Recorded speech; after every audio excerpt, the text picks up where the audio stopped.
When the minister comes out, give him your best countenance, your best smile, and let him know he's looking into the face of his brother and his sister and a supporter and a helper and a follower of his. I'm so grateful that we are here today, alive. Keep your round of applause together. He'll be with us in just a few moments. And if we are ready, then we want to hear a word that can save our life. Is that right?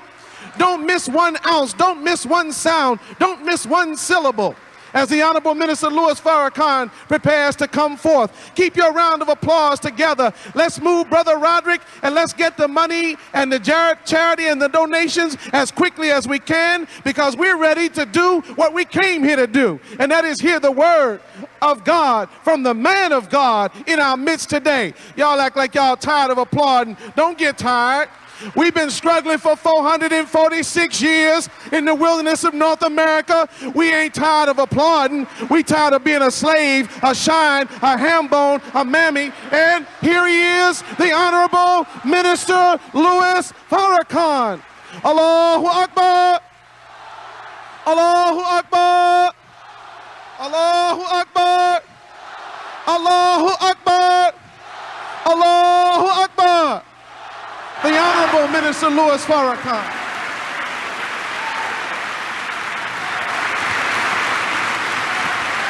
Thank you.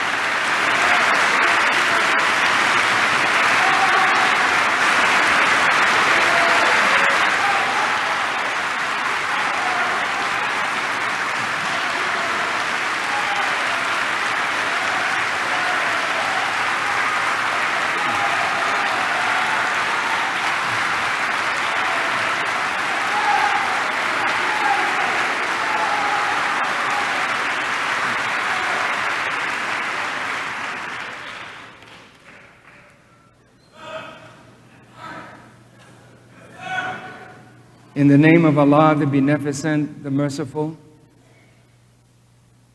we give Him praise and thanks for His mercy to the human family. The greatest of His mercies comes to us in the form of divine revelation. So we thank Him for Musa and the Torah. We thank Him for Isa, or Jesus, and the Gospel. We thank Him for Muhammad and the Quran.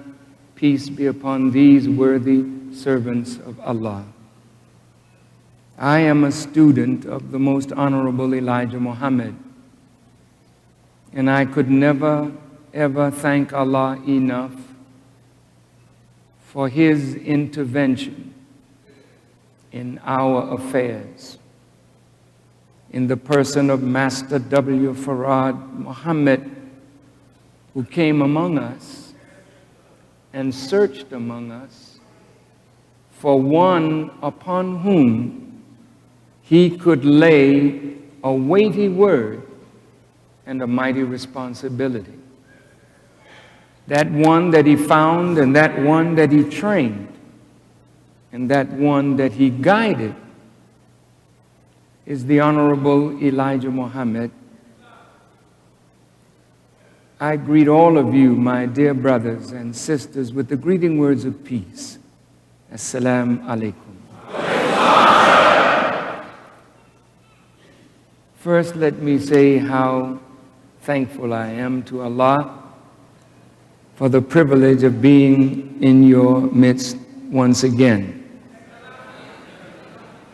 and for all of those who showed concern for my son. I thank you for your telephone calls, your cards, your prayers. People called from all over the world.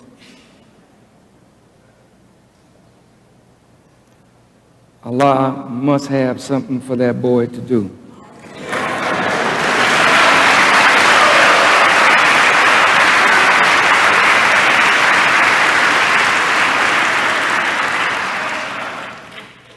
And I hope that he will hurry and heed the call.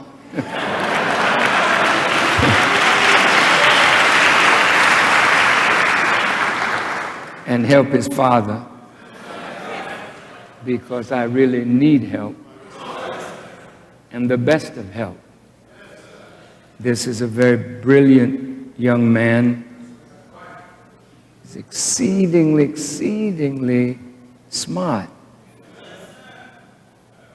But I will just start my lecture today by saying that all of us have gifts from Allah. No human being is without a gift from the Creator. And our duty is to discover that gift and cultivate that gift and use that gift for the glory of Allah and the furtherance of humanity. The greater the gift, the greater the trial. Because when Allah gives you a great gift, learning how to handle your gift rather than letting your gift handle you is a great task indeed. Sometimes it takes time to learn how to handle a gift. Some of us are born very handsome, and some of the sisters are born very beautiful.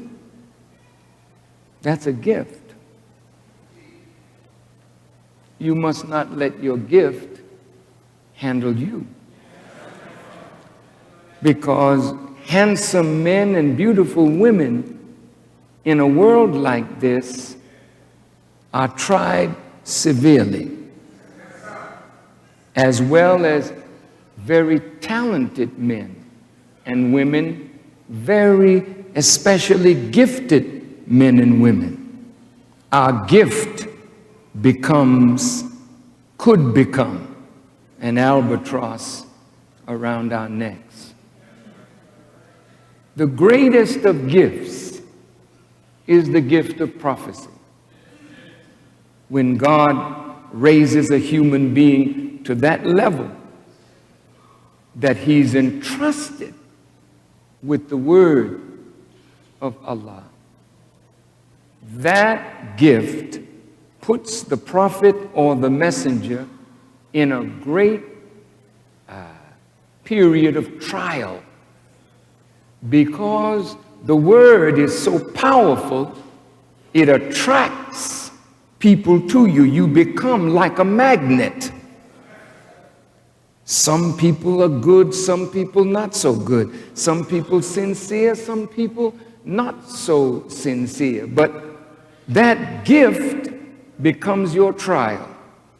Will you act by that gift in the manner that Allah requires, or will you allow the gift to spoil your character and make you unworthy of what you have received? So I thank Allah for allowing me to live long enough to see the greatness of Allah and the insignificance of myself. I'm going to say that again. I thank Allah that He's allowed me to live long enough to bear witness to the greatness of God and to bear witness also to the insignificance of myself. All of us are creatures of a mighty creator. And since the Quran teaches us that there is but one reality, and that is God Himself, then everything else is like an illusion. Today you see it, tomorrow it is gone. And I think of the great ones that have walked among us, that have served us mightily with their gifts. And there comes a time when the song ends and the music stops. Your part of it, or mine, stops. The great preachers, there's a time when the tongue goes silent. The great prophets, there's a time when the tongue goes silent. Because we are nothing more than servants of the true reality. So today, I came out because I believe Allah had something for me to say to you. I don't like to just come out to come out. I like to come out when He inspires me with something to say to you. And every time He gives me something to say to you, it is something that I hope and pray will enrich your lives and make you a better person on leaving, even though you might have been great coming in. And if you were not so good coming in, my hope and my prayer is that what Allah guides me to say will make you a better you on your way out the door. Now, brothers and sisters, the last time I was here, I was talking about this very elusive word that all of us speak, but very few of us understand. And that is this four-letter word called love. We always say it. To our mom, we say, "I love you, Mom." And she says, "I love you, son. I love you, daughter." To our girlfriend or boyfriend or somebody that you are very emotionally caught up with, the sister wants to hear you say it. Well, say it. "I love you." And the brother's not too far off. He wants to hear it too. "I love you." And oh boy, those words inspire so much joy sometimes when we hear it. We are only hoping that the person that says it means it. But there has to be a yardstick by which we can measure whether they really know what they're talking about, or is this just a word that we're saying to seek some advantage? I love you. I love you. Well, love in that context is a verb. And in another context, love is a noun. I want to deal with the noun and I want to deal with the verb and go further than I was blessed to go the last time we were on this subject. Now,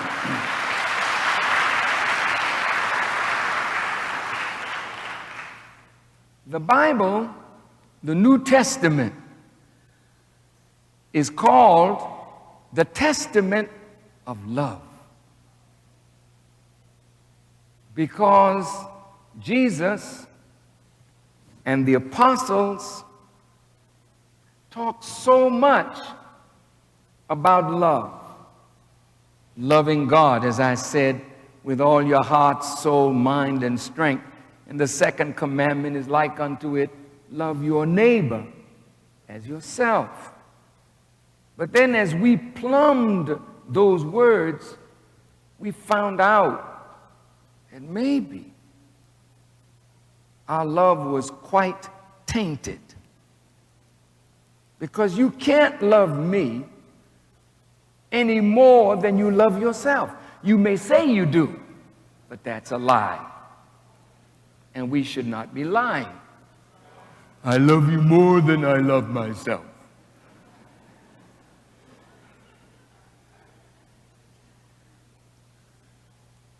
You can't love God more than you love yourself.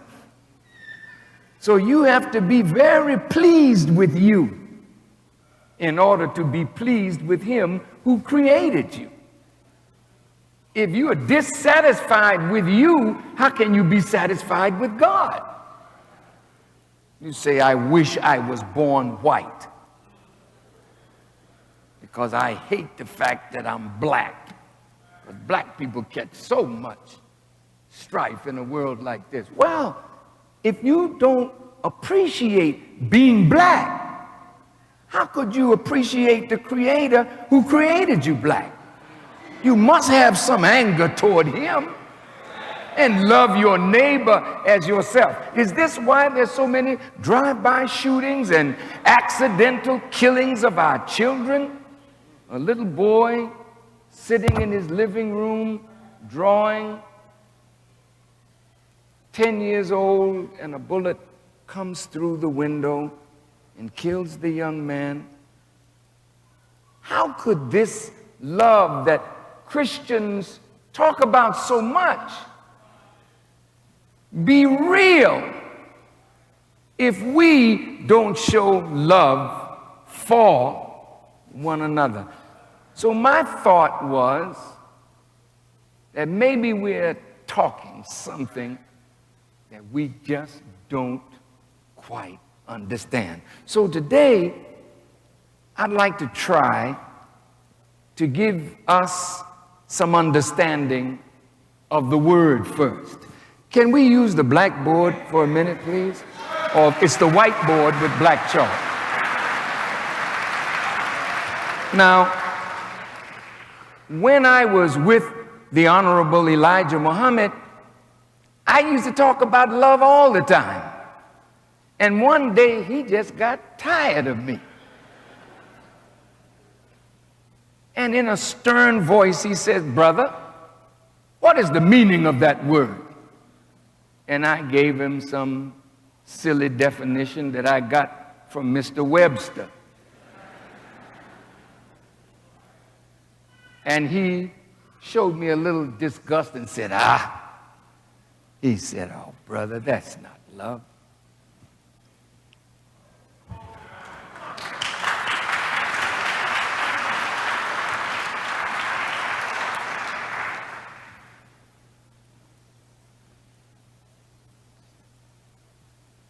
He said, love is based on three principles. One,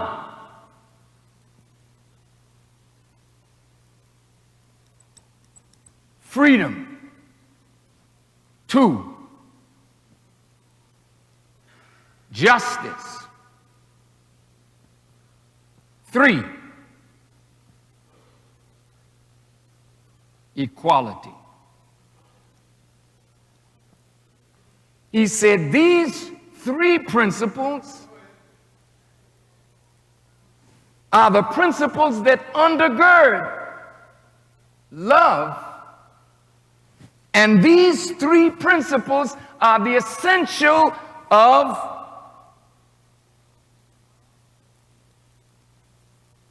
life. So here you have love, or LL. The O is interchangeable with the vowel I. The F is interchangeable with the, the F is interchangeable with the consonant V. So when you have love, whoa, you have life. When you have life, you have love. These two words are inseparable. Now, where there is love, there is freedom. Every human being is born into this world to be given life and to be free to evolve and develop everything that the Creator has put within. If you are not free, somebody does not love life. Justice. There is no love where there is injustice. And since justice is the joy of freedom, then even if you're free to develop, but developing in a structure where there is injustice, then there is no joy even in being free when you have no justice. And without justice, you cannot justify your existence. Without freedom, you cannot justify your existence. Because the moment you can justify your existence, you become equal to everything that God has created. I want you to listen. Think with me, though. My mother carried me in her womb 9 months in a tiny house where I was evolving and developing by the grace and mercy of God. In the 9th month, when it was time for me to come forth, I had to be freed from the tiny womb that held me. When I came forth from my mother's body and the umbilical cord was cut, I had to be free to grow to maturity. And in order for me to grow to maturity, the essentials had to be there to cause my body to grow. That means food, clothing, shelter. Now, when I understood that when I came from my mother's womb, I was born to be free, then the next thing that I needed was justice in order to justify my existence. I'm here now. How do I and how do you justify being here? That's a good question. You justify being here by fulfilling the purpose for which you came here.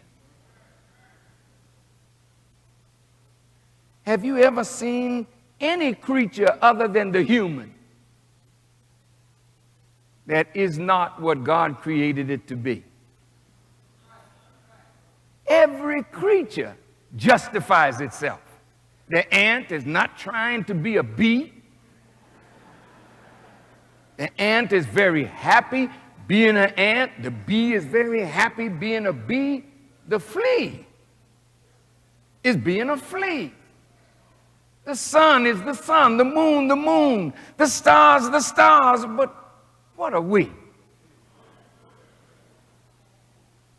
The human being is the greatest of God's creation, yet he is so far off from justifying his existence that the very forces of nature work against us to remove us quickly from the planet because we have not justified our purpose for being here.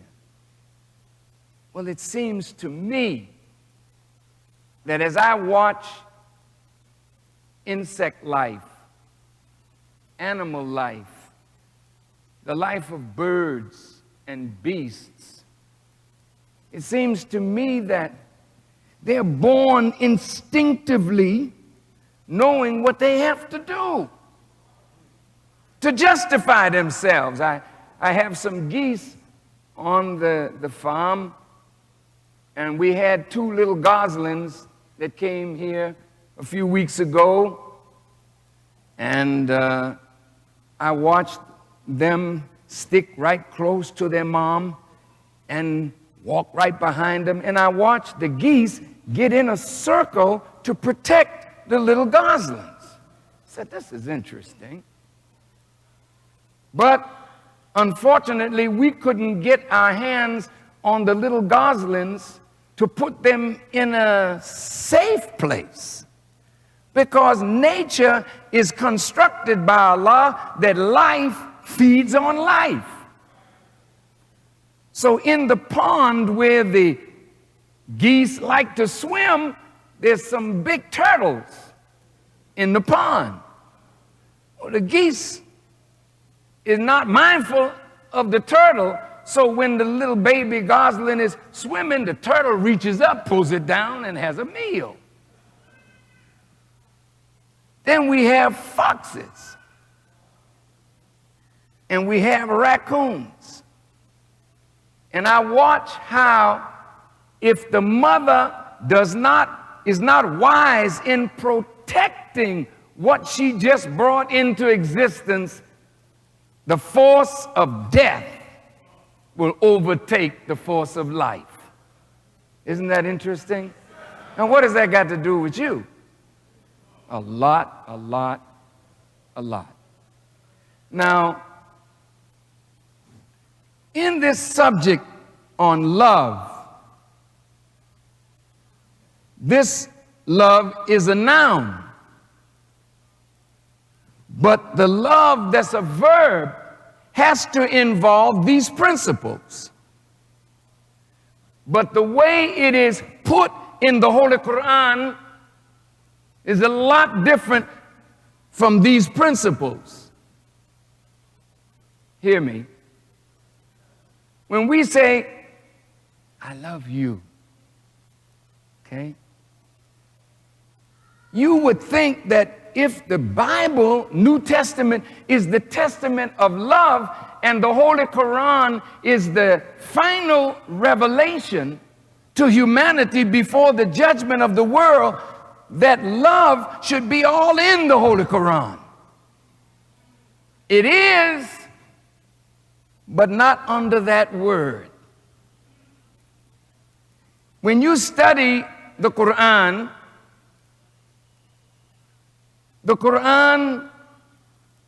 in the Maulana Muhammad Ali translation, the word love is mentioned approximately 47 times in the whole of the Holy Quran.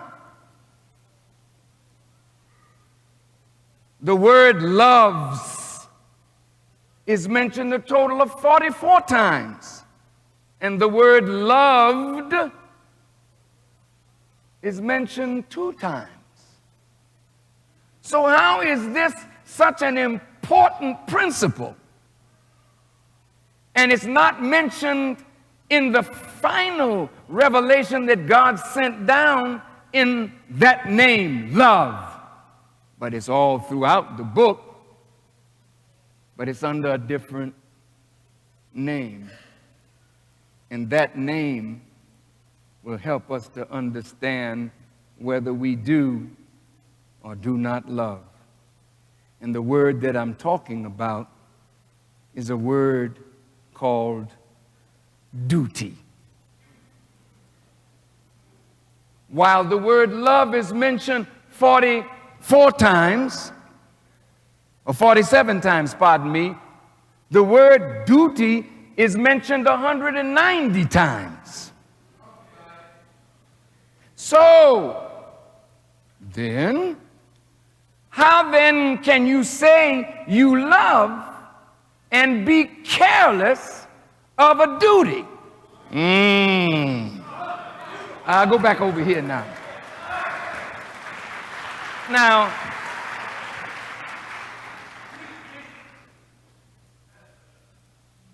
that word duty seems harsh sometimes. Love sounds easy. Duty sounds kind of rough, because The definition, this is according to Webster. I mean, sometimes he does a good job.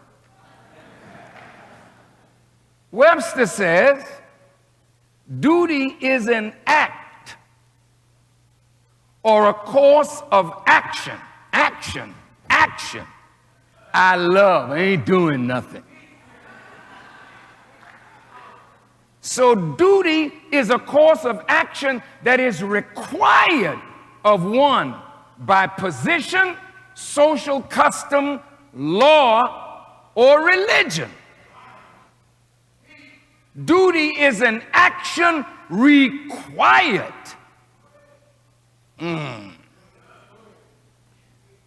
The compulsion felt to meet an obligation, a function or work, service. Whoa. I want you to check yourself now when you're about to say, I love. Don't say it. I think we ought to shut up for a minute. And wait a minute, I don't know what I feel for you. I'm going to check myself out before I say the word again. Because I've been saying it and you've been angry with me all the time. And I keep wondering why I keep saying I love you and she's upset. I love you, darling. And you think that that's supposed to make her respond properly. But you only say it in a romantic moment. When the lights are out. And you may be in the act of procreation. And you say, I love you. I'm working. I'm performing a function. I'm trying to serve you, baby. So in that aspect, I must love you. Not quite. Not quite. Now, this thing is going to get hot in a minute. And I don't want anybody to get upset with Brother Farrakhan, because I really want us to see how little we love. How little we love. And when I get finished, I'm hoping that we will know how to love more. And the result of loving more will enrich your life. Now, all right, so a duty is an obligation. And an obligation, according to Webster, is the act of binding oneself by a social, legal, or moral tie. You're bound to something. And you bind yourself to that something. A duty, a contract, a promise, or other social, moral, or legal requirement that compels one to follow or avoid a given course of action. I'm obligated. When someone is obligated to do something, it is binding upon them to do it. And failure to do it causes reactions. Ooh. Now, listen. Sometimes we feel stress. And we go to the doctor. He says, oh, you have a little high blood pressure. You have a little diabetes. And you may have a little cancer or something. And then they tell you, but stress is really aggravating your condition. Stress. What is stress?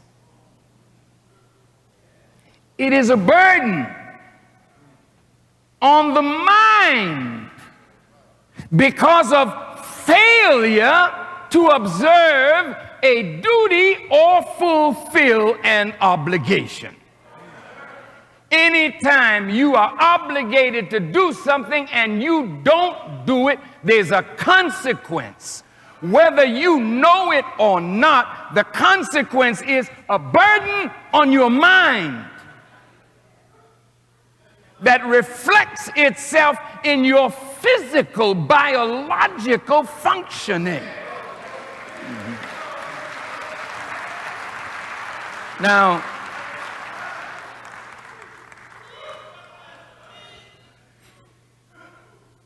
that's why I came out today, because Allah gave me something to say to me, because I'm learning too.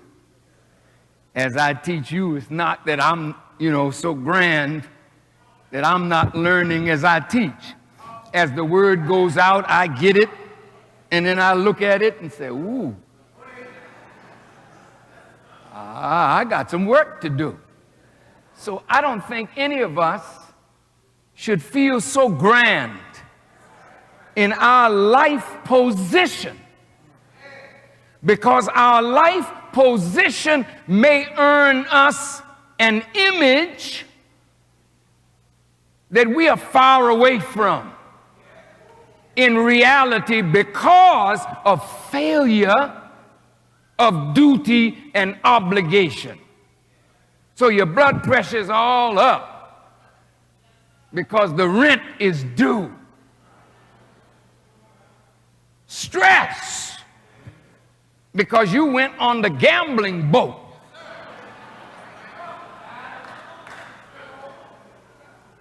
And Trump got your money.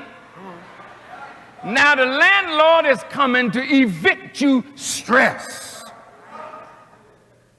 So now that we understand that there is no love without duty, there is no love without obligation, let's see now where duty starts.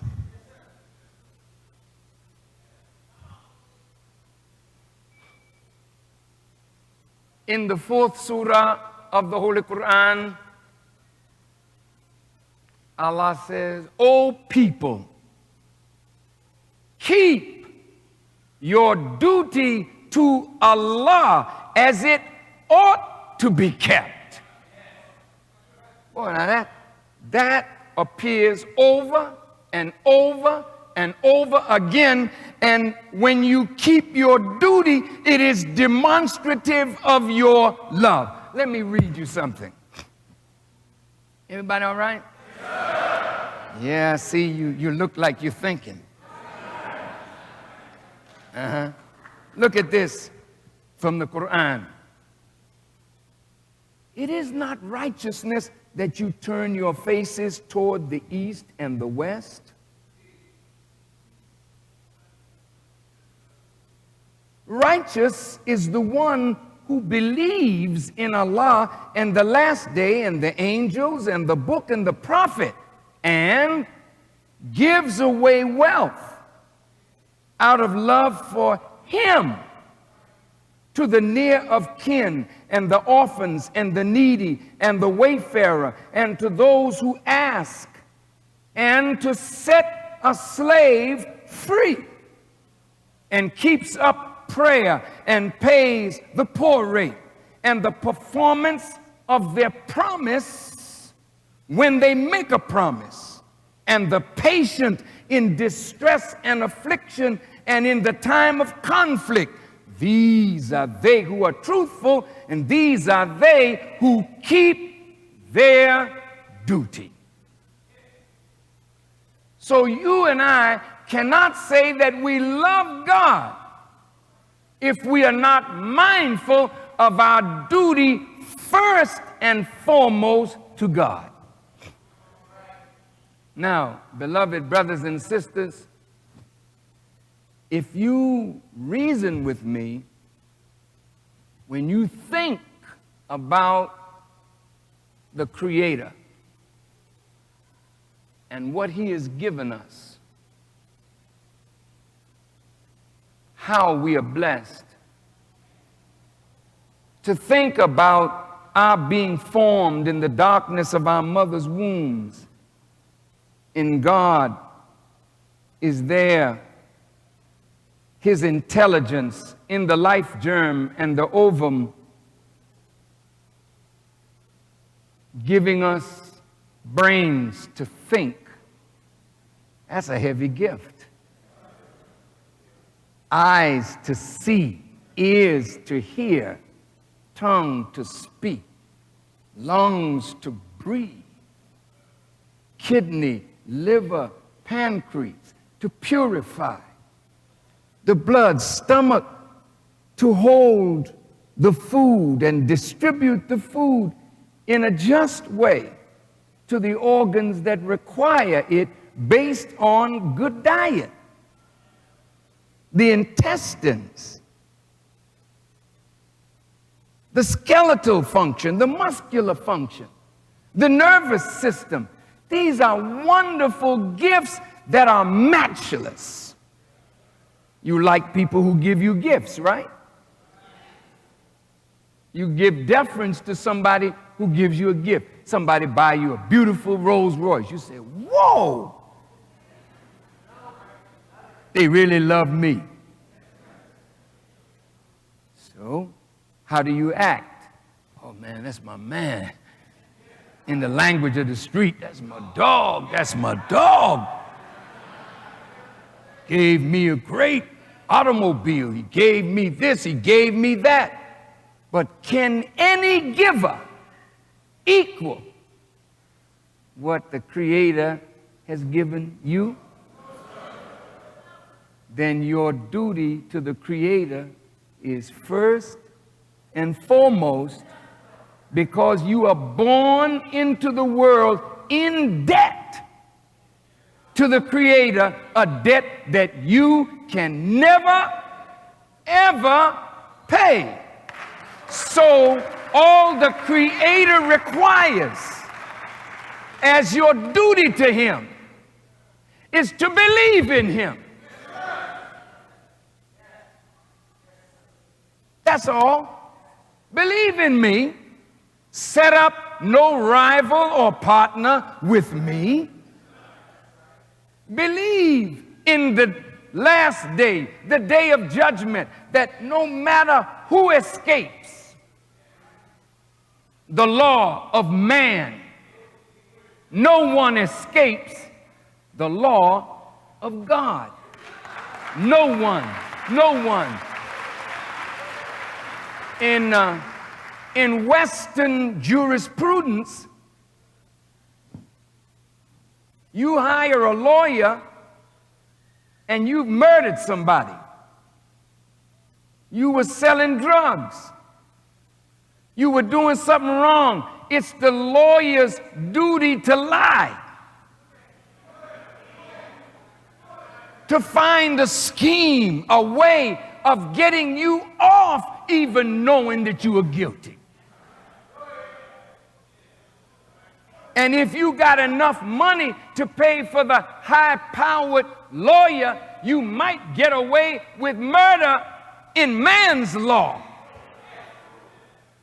But the mizan, the balance that God has set in the universe. The Honorable Elijah Muhammad taught me that when you wake up, justice wakes up with you. When you go to sleep, justice lie down with you. You never, ever get away from the principle of justice, that whatsoever a man soweth, the same shall he also reap. So sometimes you feel good because you beat the case, even though you're guilty. I beat that case. But your case is always in a higher court. Always. And I will guarantee you that before you leave this earth, you will pay. And not only will you pay, but sometimes your foolishness will sentence your children. And they will pay for your stupidity. an unwillingness to be good in your life, to pass on good to your seed, but you be evil in your life, not even realizing that you're setting up something for your offspring. So the evil of your actions will follow you in the line of time. Nobody gets away. You may think the white man and all the evil that he has done has gotten away. No! Nobody gets away.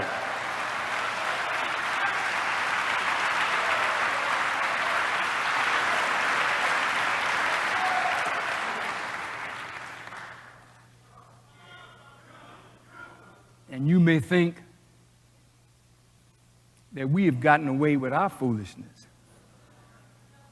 But only the mercy of Allah will keep from us the weight of the consequences of our actions and our failure to live up to what we are obligated to do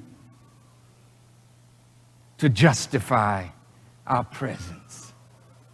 Now, I think I would like to start with duty to God.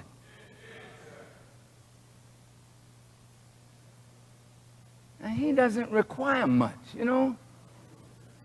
I mean, it's really something. Here's a God that gives us all of this. We come forth into a universe, everything already here for us. He gave you everything that you and I would need to make a successful life. It's already here, but it's something we got to do to access what God has put here to make a great life for yourself. Are you listening? Yes, sir. So what does he require? He said the remembrance of Allah is the greatest force in the restraining of us in the doing of evil. When you wake up in the morning, you wake up by his grace, so remember him. With gratitude, thank you, Allah, that I got up to see another day. Remembrance. You believe in him, then act on your belief.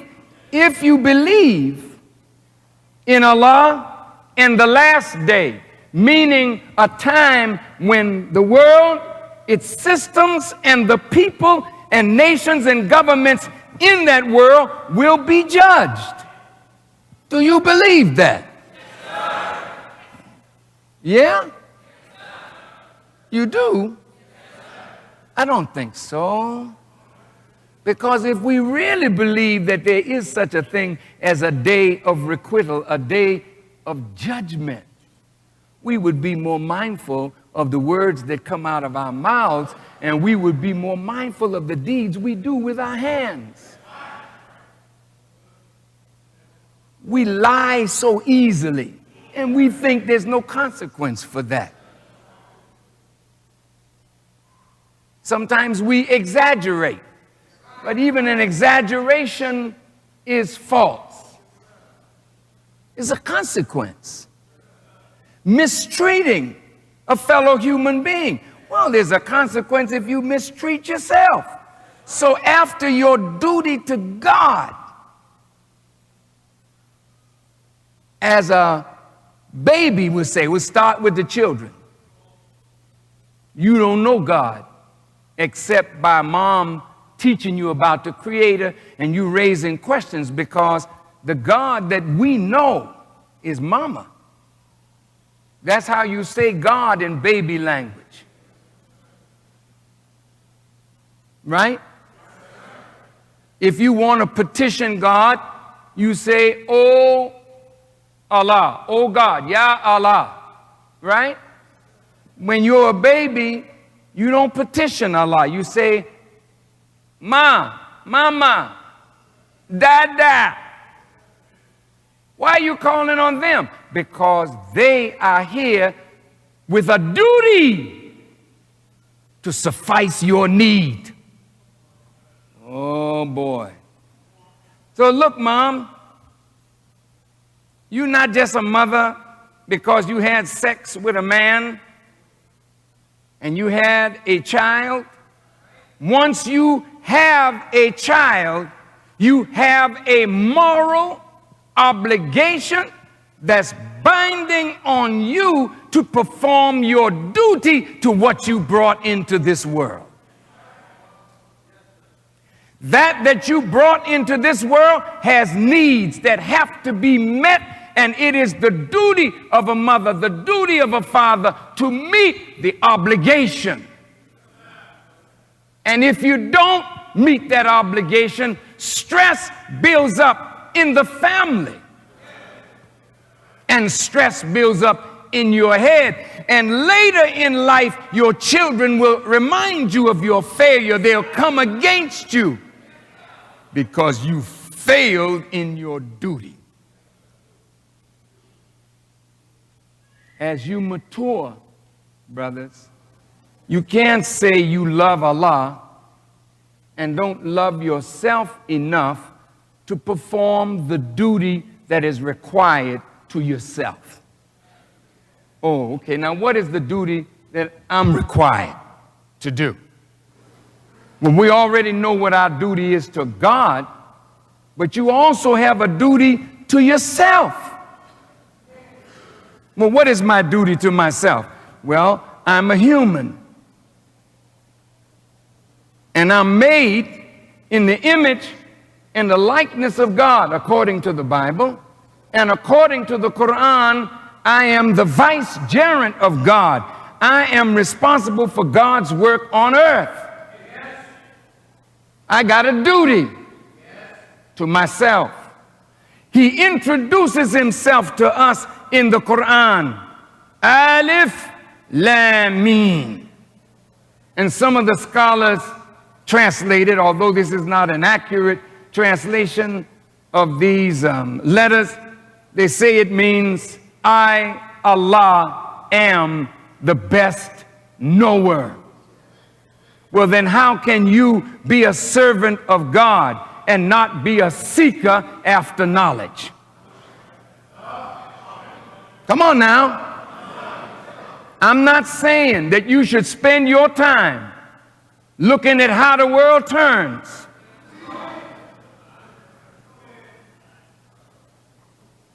Or the general hospital, or the days of our lives.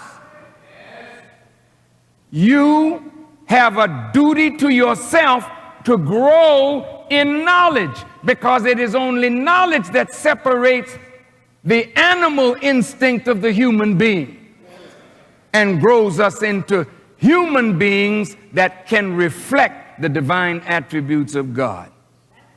So every day we live, we should be trying to know something more today than we learned or knew yesterday. That is a duty binding upon us.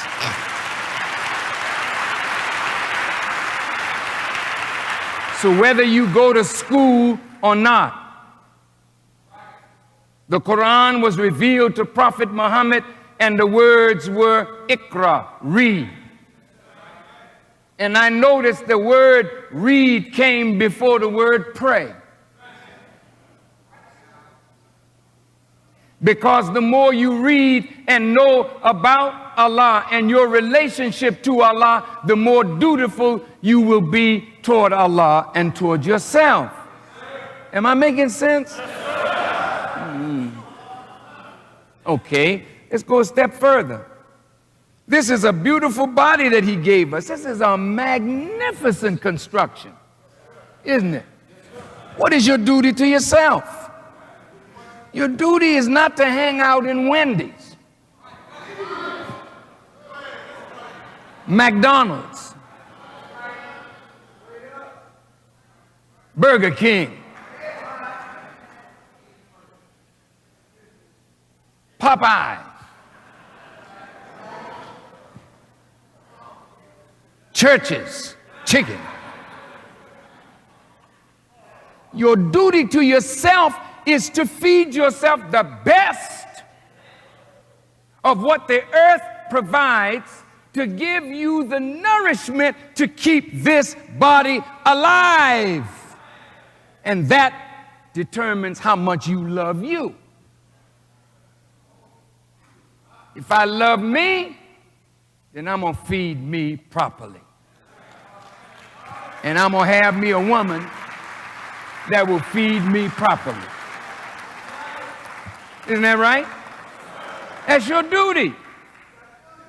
If you know that the water is not pure, since water is the essence of life, then it's your duty when you love yourself to drink a good glass of water.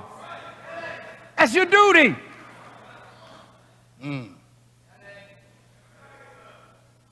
Take care of yourself. Now you want to smoke. That's not a duty. But they have it so that it binds itself to you as though it is a duty. So you wake up in the morning looking for a cigarette. Rather than looking for God or looking for some good food, you wake up, I got to have my cigarette. So the enemy has bound you to something that is against your life. And you're going to talk about, I love myself and I love you, baby, like I love myself, but I'm killing myself every day. So hell, don't be surprised when I kill you.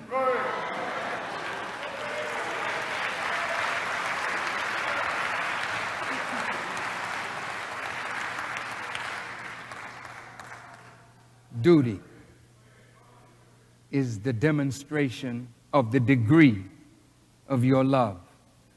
The greater your sense of duty, the greater your love for that which you have bound yourself to by duty. I would like to be a true lover of God. That's the greatest thing that I could aspire to in life, is to be a true lover of Him who has given me everything. So then I must be mindful of my duty to Him. Because the greater I am in duty and service to God, I'm demonstrating my love for Him. The greater I am in my duty to myself, I'm proving that I love myself. Now, here I am. I'm getting fatter by the minute. My stomach is hanging down on my kneecaps. My ankles are swollen. My eyes are red and yellow with a tinge of green in it. But I love you, baby. Don't you trust that? You take one good look at that brother and you say, hey, wait a minute. How is your stomach all over your knee? Well, wait just a minute. What's wrong with my stomach being over my knee? It's you don't love yourself enough to take care of this. But what you mean? You're supposed to exercise if you love yourself. Uh-oh. What kind of walking did you do? What kind of exercise did you do? Did you get on a bicycle? Did you do something physical to keep this physical anatomy in good working condition? You didn't do that. Oh, I'm very busy. I'm too busy. I'm very busy. I'm a doctor. I got a lot of patients, man. I ain't got no time for that. I'm a teacher. I got to study, get my lesson plans out and everything. I ain't got no time for no exercise. Well, you got time to die. So just as you got enough medical science to be a good doctor, it's the big one. You out of here with a heart attack because you didn't love yourself enough to do good to yourself.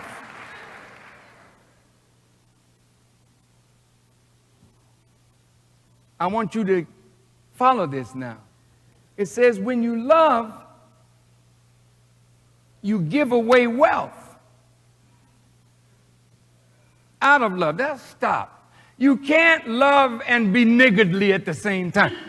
I'm not cussing. I'm not calling us niggers. I didn't do that. Niggardly is one who is just plain old stingy. You hold everything to yourself. You won't give nothing to nobody. You don't give any wealth to your near of kin. Starting first with your wife. Oh, hell no, she works. I ain't giving nothing to her. In fact, I can't wait for Friday to come when she can bring the money home to me. Oh, that's stressful, brother. That's a lot of stress when a woman got to take care of a man, man. That's why you got diabetes and high blood pressure. You about to have a heart attack, man.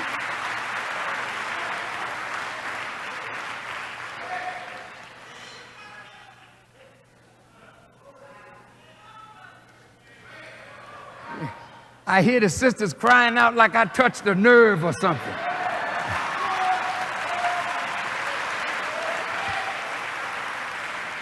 Now look, brothers, we're talking about duty now. The Holy Quran says men are the maintainers of women. That is an obligation binding on you by the nature in which you're created. This is not a social custom. This is not a law of man. This is a law ingrained in the nature of your creation, that every man is created by God to be the maintainer of a woman, not to be a bloodsucker of the life of women.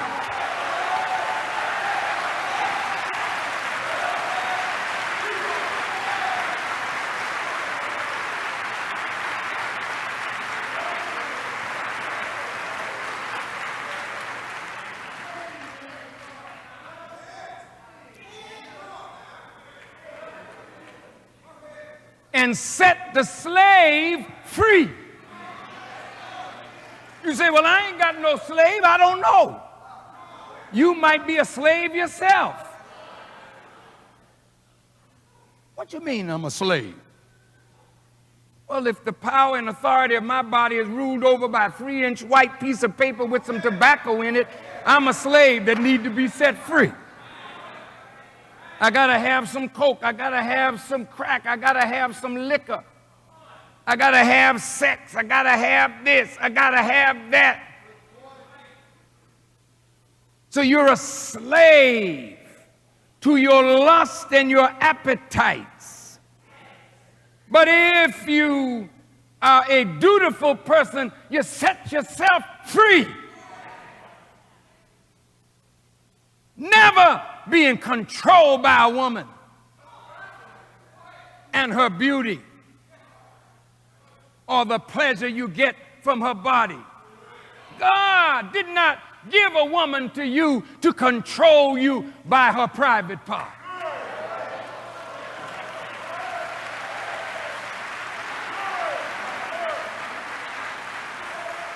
And God did not give you to her to try to control her by your private part. And any woman that allows that is a woman that needs to be set free. She's a slave.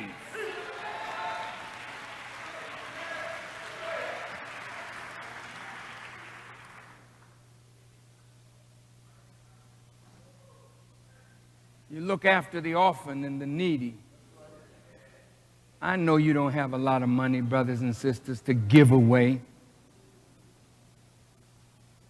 But sometimes there are those who come asking for something, and they really need it. And if you are blessed to have it, it's required of you that you try to give it. Of course, some of us are bums. We're going to lay an obligation on somebody, who's trying to be a good Muslim or a good Christian, we're going to lay an obligation on them just to ask them for something that we could have got for ourselves.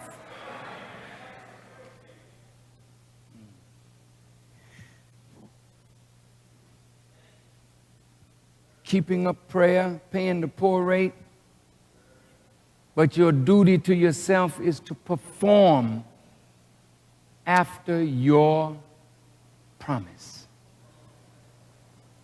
And look, brothers, it's not worthy, sisters, of you to make a debt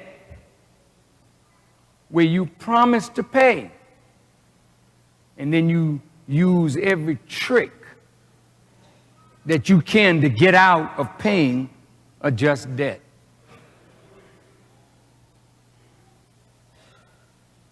You get a telephone company. You run up a bill. You let that telephone company shut off your phone, then you go get Sprint. Then you do the same thing to Sprint, then you get IT&T or AT&T or MTI or whatever. And you keep running. You rent an apartment. You wait until you're 3 months behind and somebody's going to foreclose. You keep the money, then move somewhere else where you keep doing the same thing so your address shifts every 3 to 6 months. Because you make debts promising but failing to perform after your promise. That means you're a liar. And you're a thief. And you're a murderer. Because when you lie and you steal, you murder the spirit of brotherly love that could come between two people who observe their duty. How many of you write checks knowing that you don't have nothing in the bank?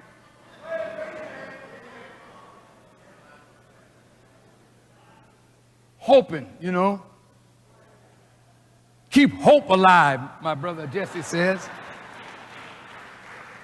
And you're keeping hope alive by writing a bad check, hoping that something will come in. The creditor calls you, it's in the mail. Yes, I just put it in this morning. Yes. You're lying and you're stealing. And what you're doing, you're breaking a relationship because of a failure in duty. But what's happening to your head is stress. It's very stressful to not pay your rent, knowing that you could be put out in the street. It's very stressful when you get one of those notices that I'm going to cut your lights off, your gas off, your phone off. Sometimes it's not that you're lying, bad times come. But when bad times come, don't run from the person that you owe. When bad times come, go to them and tell them bad times have come. You look at my record, I've always tried to pay you, but I lost my job and I don't have it. Could you be patient with me? And I promise you I will catch up. That's an honorable thing to do. I bought a Cadillac once, and I was in bad shape financially, and I was 3 months behind, and they threatened me they were going to come and take my car. So I went to the office. I said, sir, I'm not a thief. I've fallen on hard times. And I'd like you to be patient with me, and I will pay you exactly what I owe you. The man was nasty. Well, I'm sorry, Mr. Farrakhan. We're going to come get your car. I said, well, I tell you what. You come up on my property,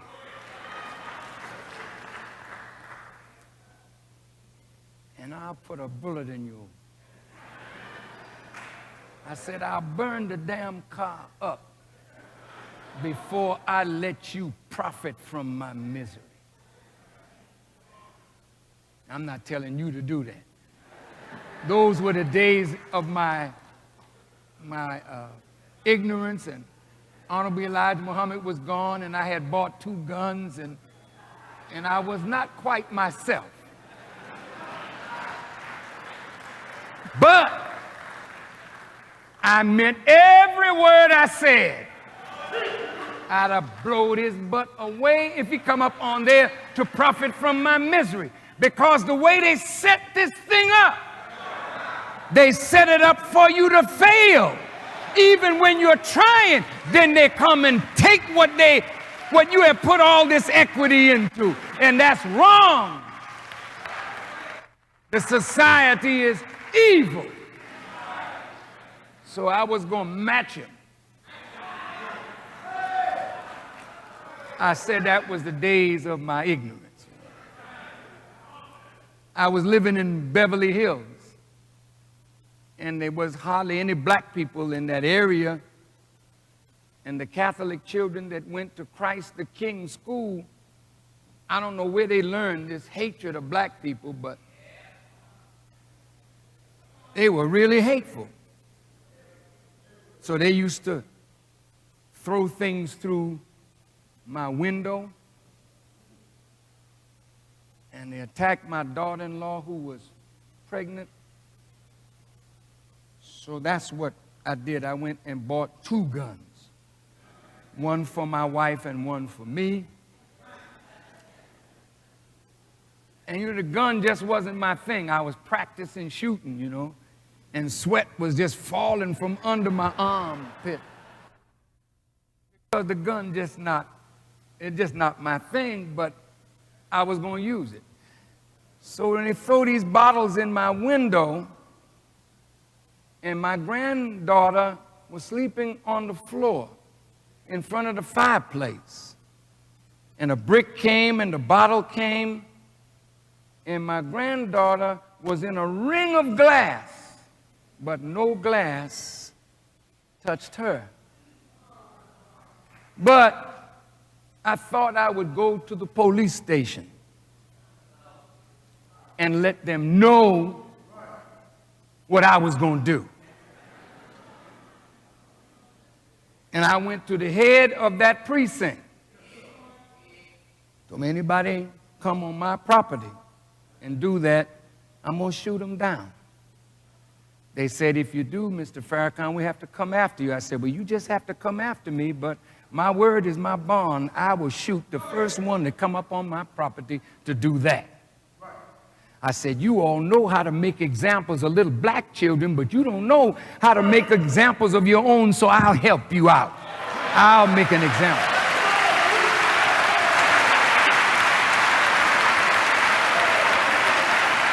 Now, these were the days of my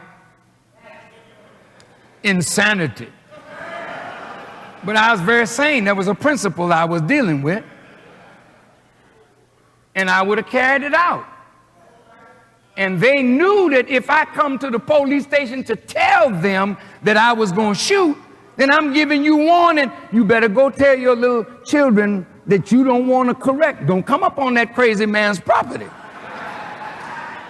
And from that day, nobody ever come up on my property no more. And the word went forth.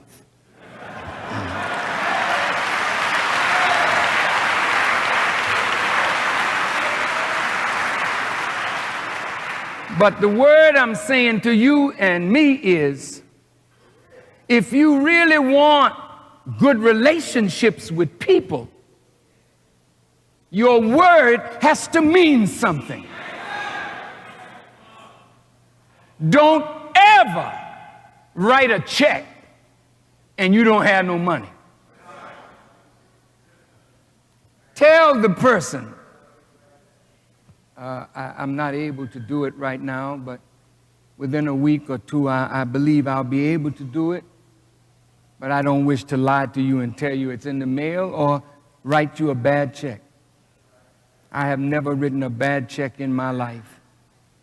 And when they see my name on the bottom of a check, that's like seeing any one of these dead presidents on a dollar bill or $20 bill or $50 bill or $100 bill, because I refuse to subordinate my character to a cheap lie, to some debt that I owe, that I intend to pay.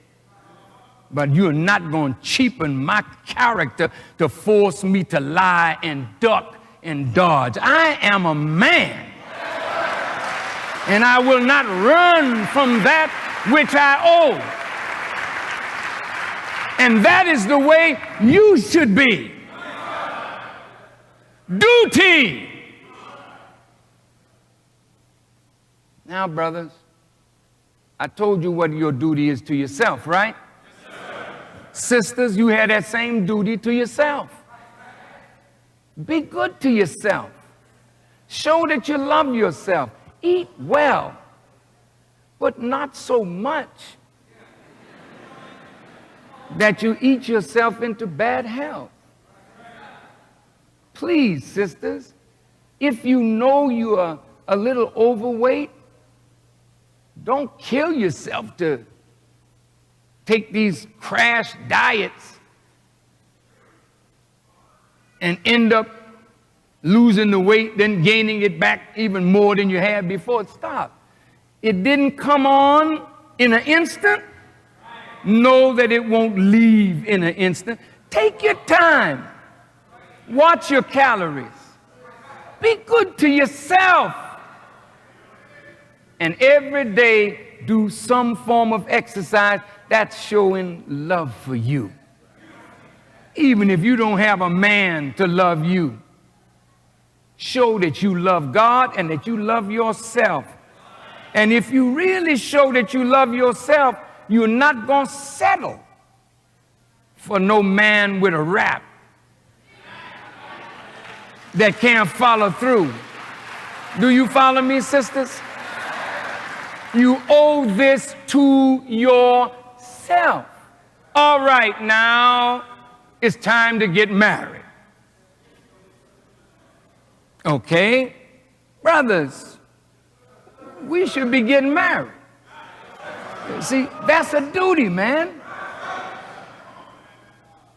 I'm at the farm, you know, and I watch the horses, they in heat, the female. And the male sniffs, he smells. He wants to jump out of his stall to go get the female. I'm hurting the horses by not letting them fulfill their obligation. But I just ain't got no money to keep feeding more horses. So I'm helping to curtail that duty. But you know, brothers and sisters, you sitting around here thinking that you going to heaven and everybody that died is going to come back one day. Stop it.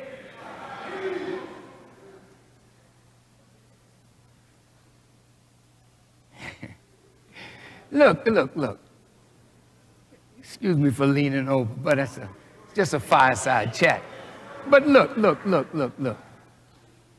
This earth been here for billions of years, even trillions of years, as the Honorable Elijah Muhammad taught us. And you have human beings coming up out of the earth and going back in the earth, coming up out of the earth, going back in the earth. You got 6 billion people on the earth right now, and they're saying that the earth is overpopulated.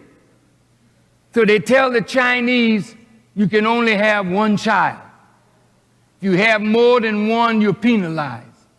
because there are already 1,250,000,000 Chinese, and they don't have enough space. So the more they have babies, then they got to seek somebody else's space. That leads to war. Imagine if all the human beings that died came back.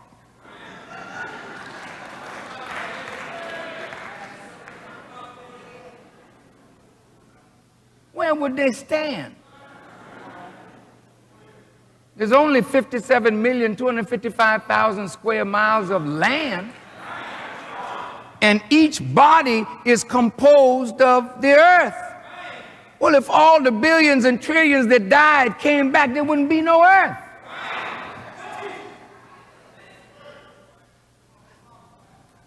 This is why the grass is male and female. God created everything in pairs. Why? Because if it does not reproduce itself, the species dies. I'm with the priest in Zambia, the archbishop. Reverend Moon gave him a wife, and he's a Catholic. And he accepted this Korean woman. Now he's with the Pope, and the Pope is telling him, look, you know, this ain't, you wrong. If you don't get this woman up, we're throwing you out of the church. I would say let him throw you out, brother. How in the hell can a man who don't know nothing about a woman talk to me? How can he tell me about life? And he never had no woman. He took a vow of celibacy. Show me in the Quran or in the Bible where God has ever required any human being to be celibate. Hell no. Go get you a woman.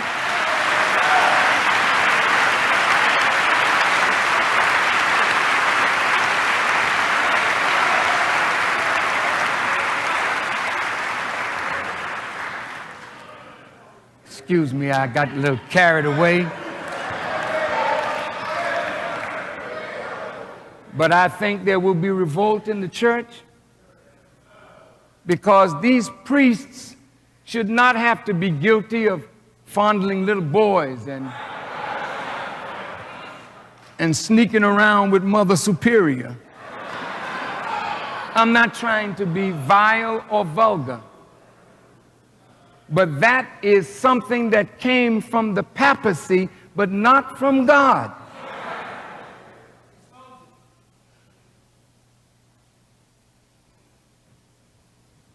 Get a woman. Oh, yeah, I got one, brother. I may have 2, 3, 4. Wait. I didn't say get a playmate.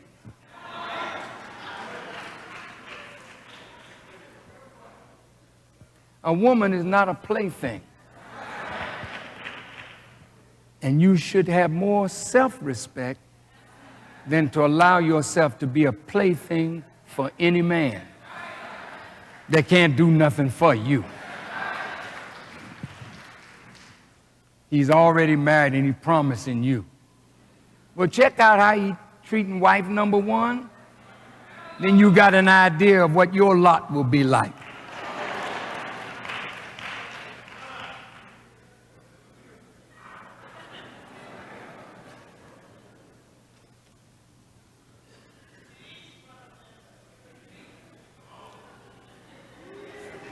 Now, I'm going to get into polygamy in future lectures because some of us like that lifestyle and it has advantages, but it has great disadvantages as well. And that's not something to play with. That's something that is very, very serious. And God allowed it for a purpose, but he also said one is better for you if you but knew. Did you ever read that in the Holy Quran? Now, Allah is the best knower. And he telling you, one is better now, Chief. If you but knew. But hang around in it, you find out what is better. But there's a purpose for it. And devoid of that purpose, it has no place with us. I'll go into that at another time, but I just thought I would drop that out for us to think on. Now, let me talk about marriage.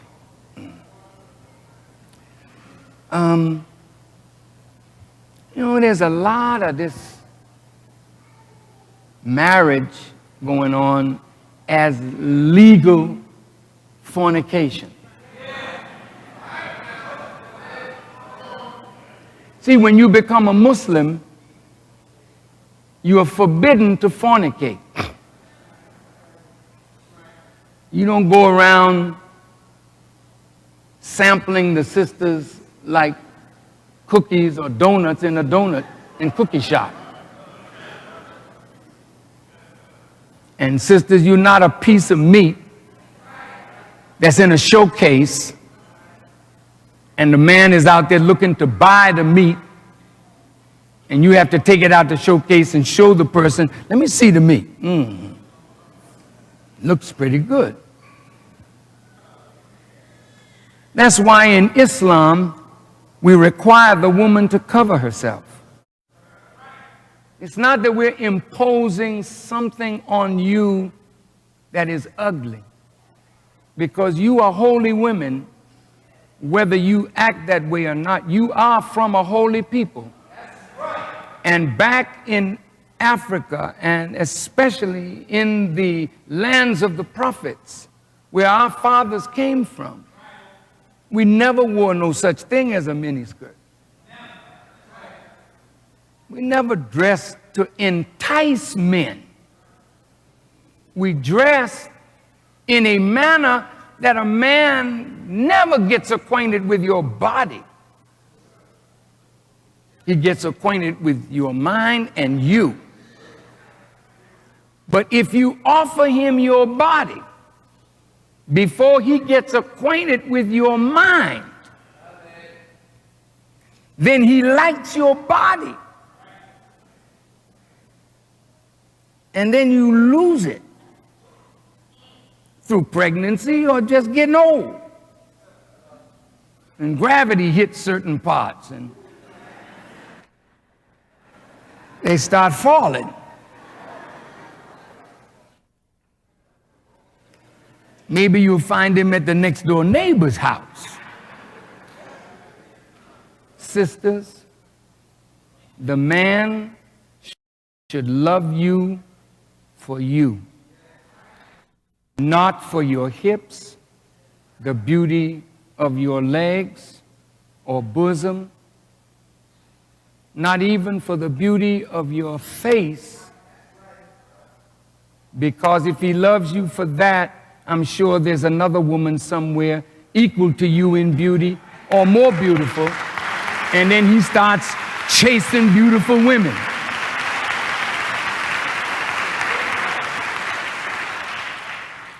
Now, I'm learning that there's an awful lot of divorce in the nation.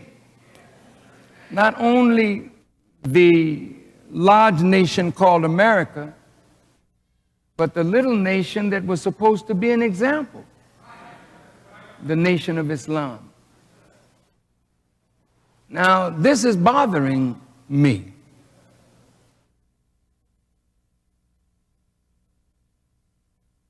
We go through all this fanfare at a wedding day,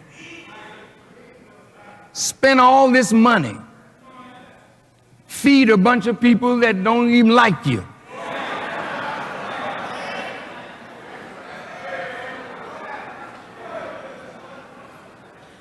6 months, a year down the road,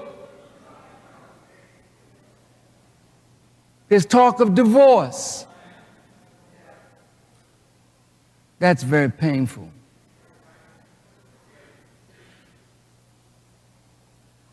So I'm going to punish those who are not serious about their word.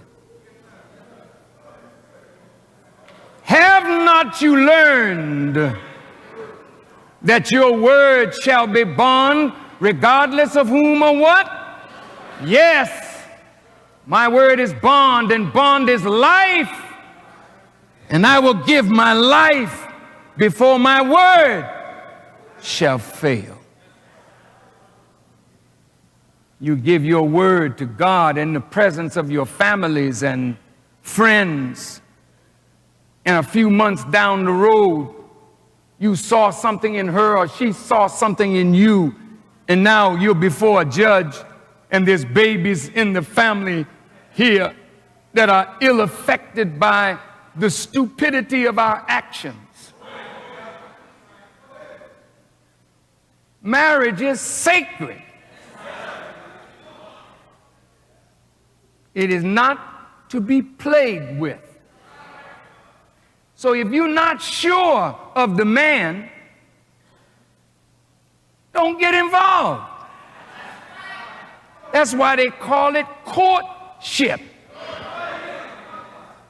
Courtship. Courtship is that when two people agree to become engaged, then between the engagement and the marriage, we're courting. I got to take you to court. I got to find out what is this that I'm marrying. Some sisters in here and out there are hurting deeply because they've been raped, sodomized, sometimes by their own fathers,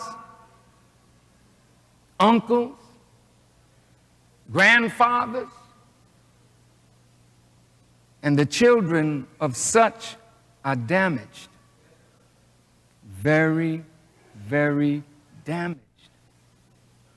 I think when a man marries a woman, he ought to know that he's dealing with a reality here that is going to be difficult, but if he loves you, he can go through the crisis with you to help you overcome the wound of having been sexually molested as a child. I don't think that should be kept from your wife. If you as a brother was sexually molested,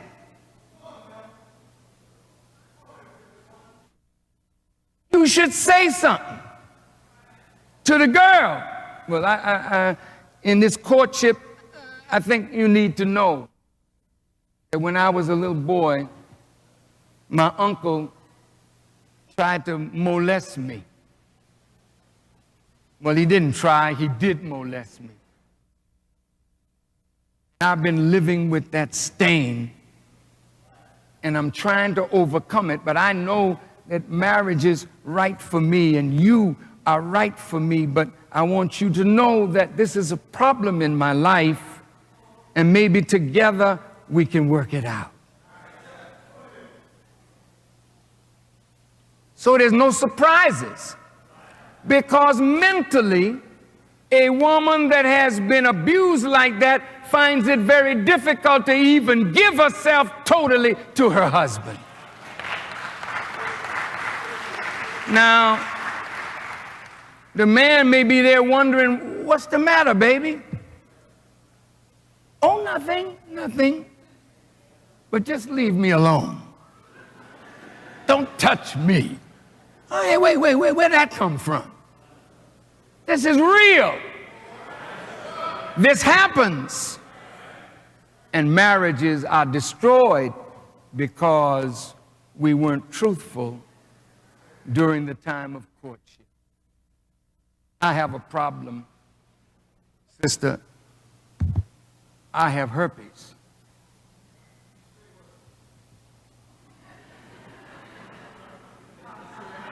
I have a problem, sister.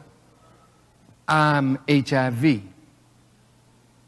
Why you don't want to tell her? There was a brother in here that married a sister. He didn't tell her that he had herpes.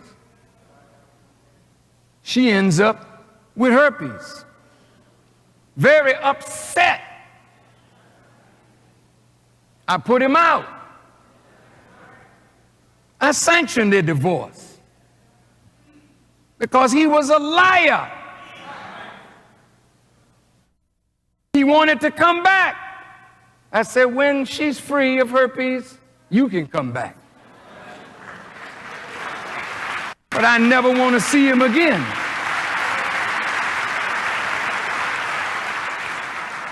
They're sending people into the nation with these kinds of afflictions to ruin the nation of Islam. That's why having a blood test. Don't you lay down with nobody. Damn it, you go get me a blood test. I want to see what the hell I'm getting myself into.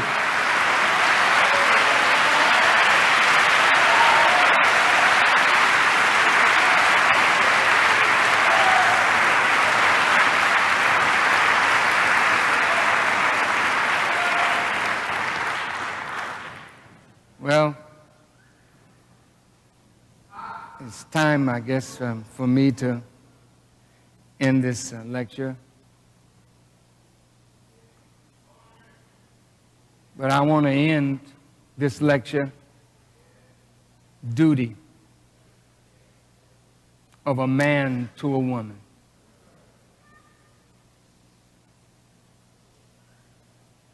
I want to say this to us as brothers. Our women are not by nature adulteresses. Now, please listen to me. When you have the heart of a woman, she will not give herself to no man if she really loves you. I don't care if he's as handsome as the handsomest man in the world, and your face as her husband looks like 10 miles of bad road.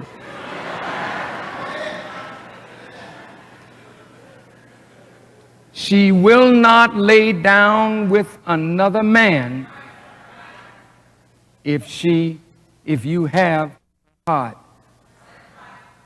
And any man that even attempts, she will feel violated by the attempt, and that man will find such a cold greeting that he could never get hot behind that coldness.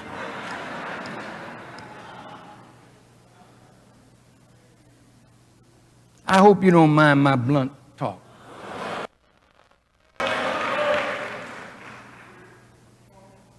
But what makes adultery is our failure in our duty. And I want to start with the man first.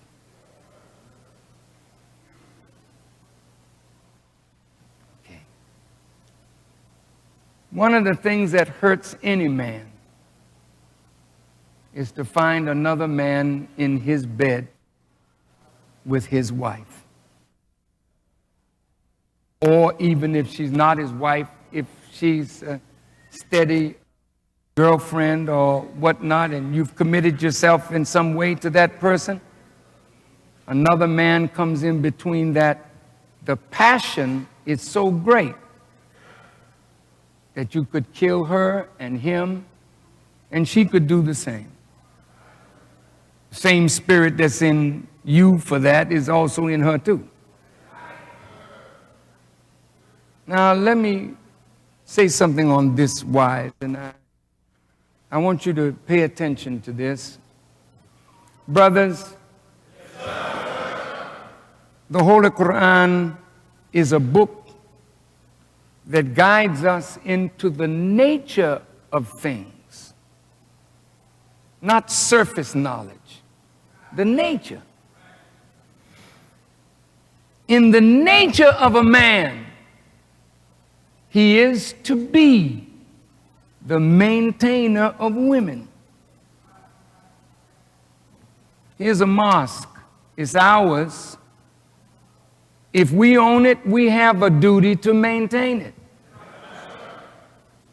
You have to be watchful over the house, that if a crack develops, where is the water coming in? Well, we have to go fix that right away. If the boiler goes out, if the lights go out, maintaining what you have shows your love for it, your respect for it, because you have a duty by it. After you buy the property, your duty is to keep it up. Are you listening to me? Yes, you may not have the money to keep it up, but I have a daughter, Fatima. She's just like my mother in that my mother could do things. The house needed painting, she would get the paint and paint. The room needed paper, and she would get the paper and paper. I saw her move refrigerators around.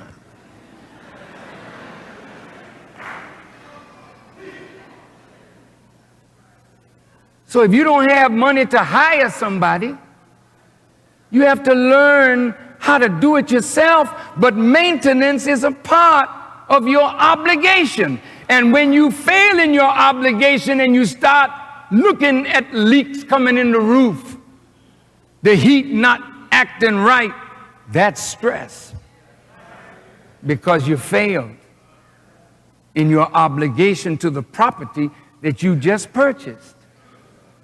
When you have a woman, are you listening now? I don't care how pretty she is. She represents responsibility, brother. If you don't want no responsibility, don't look over here. Keep your eyes straight ahead.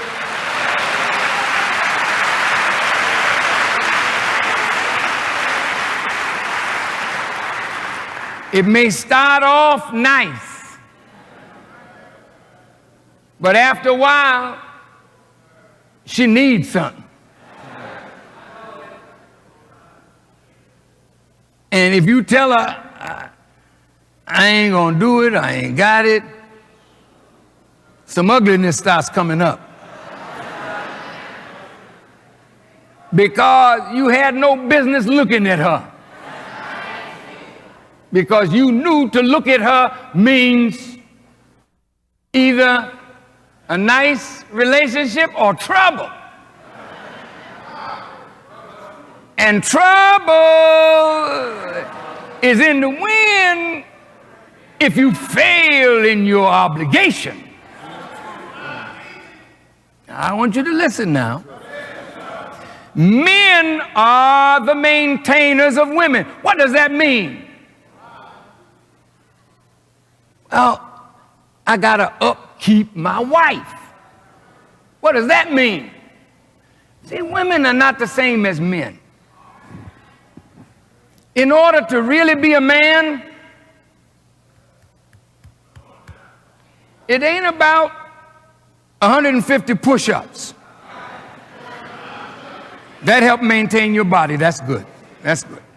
It ain't about how much weight you lift and how big and pretty your muscles are. That's good too. That's good too. But after she sees it and it's nice, it's over.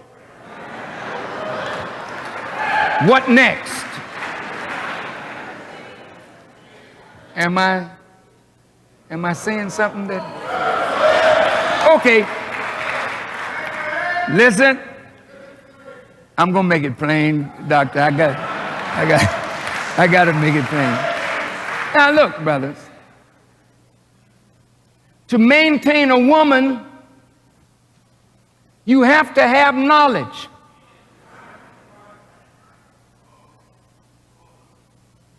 Because sometimes she may act emotionally out of insecurity. And if you don't have the knowledge of how to upkeep her head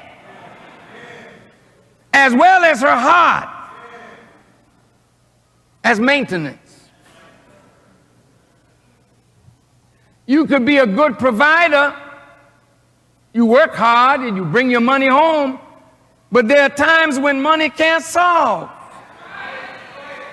human needs and problems that a man of wisdom who is not emotionally torn apart because the woman in his life is lashing at him for failure to observe duty.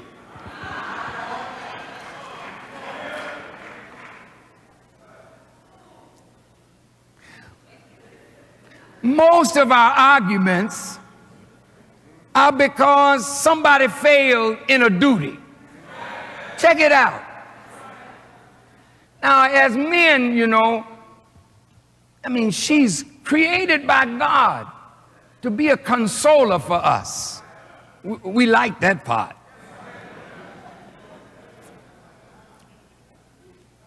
She is supposed to give us peace and quiet of mind. But she can give you the very opposite.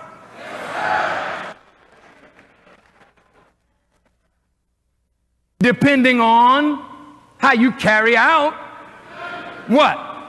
Duty. I'll get to you in a minute. And you ain't gonna get no free ride up in here today.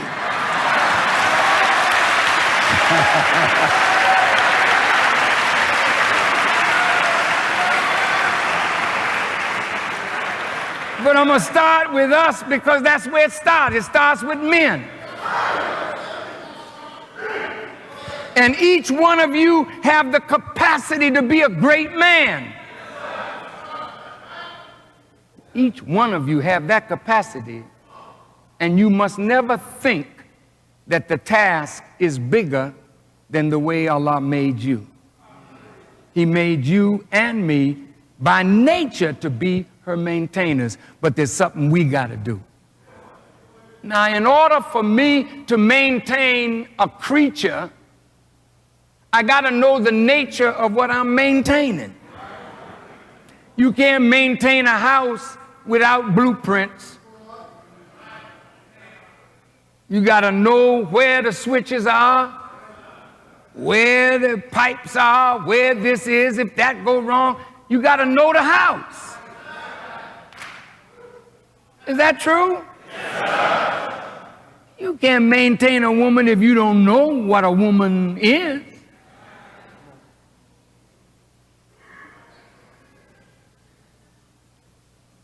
Her nature is really dependent on a man. She loves to please. She really does. When she don't love to please, it's because we messed up. When you courting, you notice how she smell nice all the time. Hair look nice, dress nice. She wants you to fall in love with her. She wants to please you. She invites you over. Would you like to come over and have some dinner? And she'll go out, and if she know how to cook. Now, sisters.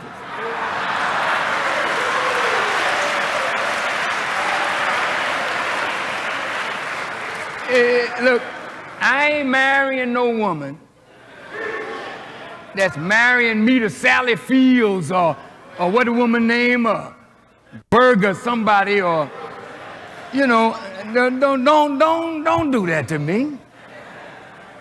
throw some food in a microwave and throw it at me like I'm a dog. I got to sit down and eat that kind of crap? Hell no.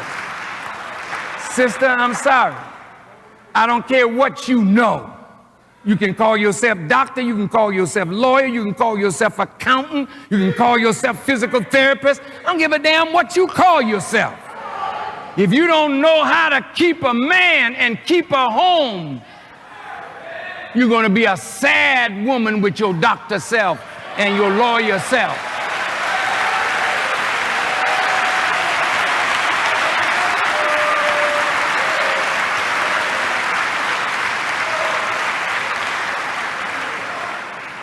All right, I'm gonna go back over here now. I'll be back over there in a minute.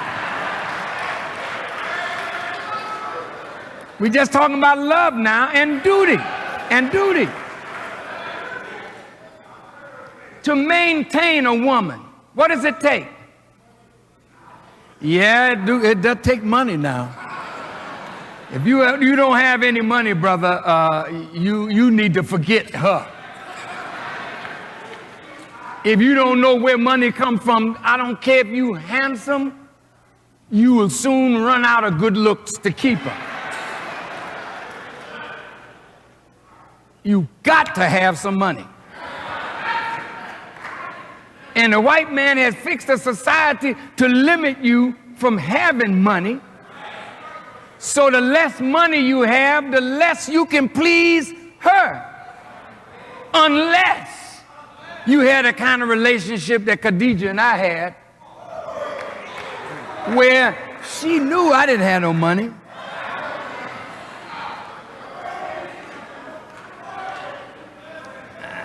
I didn't have no bank book. I didn't have no money, but I had a will to work to take care of her and my children. So she knew that I was a man of integrity because she had money. She worked. You know, the little girls, they get these jobs in these little factories doing this and that. I didn't have that. I'd go out and win talent show, get $10 here, $15 here, and my mother would take 10 if it was 15 and give me 5. If I won $10, she would take 7 and give me 3. So when I went out with Khadijah, I may have had just $3. Khadijah may have had $15 in her pocket, but I never let her spend a dime of her money on me. No, sir.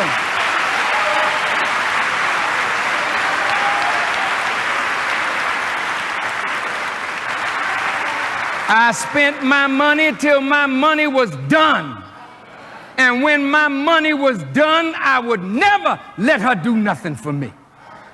She wanted to, but I had to maintain my self-respect as a young man. I'm telling you, this is my thinking at 16 years of age. No woman takes care of me.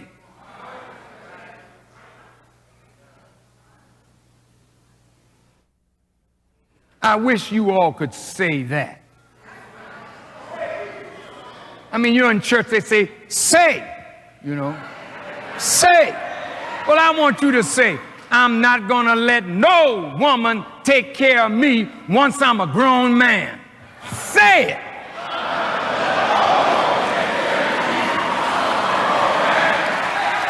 Some of you living on your mama and you 30 years old.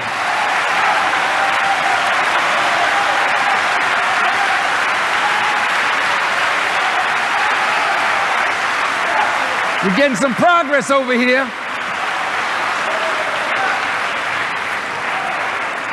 But when the clapping is done, we want to see what we do.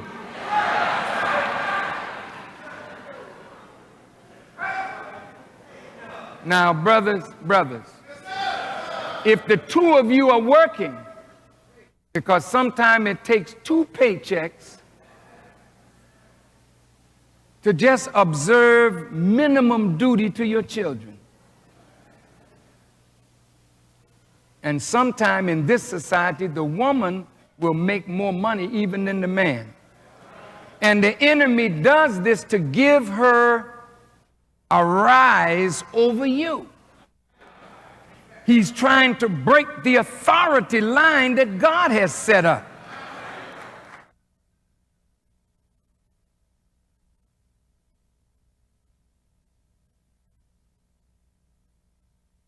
In order to maintain a woman, brother, you have to understand who she is. Well, she sure is fine, man. That's all I know. I don't think I need to know nothing else. She just fine. But you have to know that she's the woman of God. And you can't maintain her properly outside of God. Now, wait a minute, Farrakhan. Now, I got me a bachelor's degree, I got me a master's degree. Yeah, and you got hell in your house. A doctorate degree don't keep you from getting a woman to lash the hell out of you for failure in your duty. You just got a doctorate degree. That's all you got. But that didn't qualify you to be a good man. So don't get hung up on these degrees behind your name, because your wife is not hung up on that. How well are you observing duty? And I say this because as a man, see, you have to stand in the place of God. That means if you don't have a knowledge of God and a knowledge of self and a knowledge of the nature of the woman who is your second self, then you don't know how to maintain her from the top level spiritually. Then mentally. Man don't want to study. He got big muscles, but mentally he's not equipped. She running rings all around you. And sometimes laugh at you how easy it is to manipulate us. But if you are up on the knowledge, when you see her going that way, you can hit her off. Say, wait, baby, don't go there. See, you're maintaining her as a righteous woman because she'll slip and use craft. Play games. Oh, yeah. But hell, if you know the game, when she starts moving in the game direction, you block her. You know, I saw a fight last night, David Tua and Bird. And Bird was crafty. He would always spin out because David Tua didn't know how to cut the ring off on him. See, it's a science to everything. You got to know how to cut her off when she's going in a strange direction in order to maintain her in the path of God. And guess what? She got to know how to do the same for you. Because, brothers, you all play some games. We do sometimes, right? And you're supposed to be the righteous head of your house, but sometimes we are not what we should be. And that's why a good woman will always check the man to try and make him stay on the path of God. That's your job. It's your duty. Okay, so now we got the spiritual, and I'm saying this, brothers, if you don't study, you don't maintain her. Guess what? When she finds out you a dummy,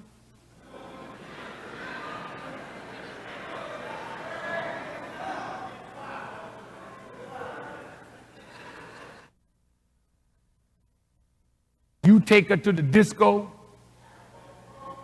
I guess disco is the short for discovery. And she's dancing with you but looking for what she can discover.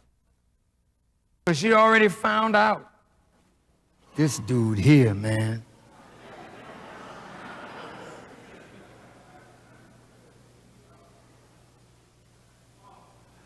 Maintenance is a heavy responsibility, brothers.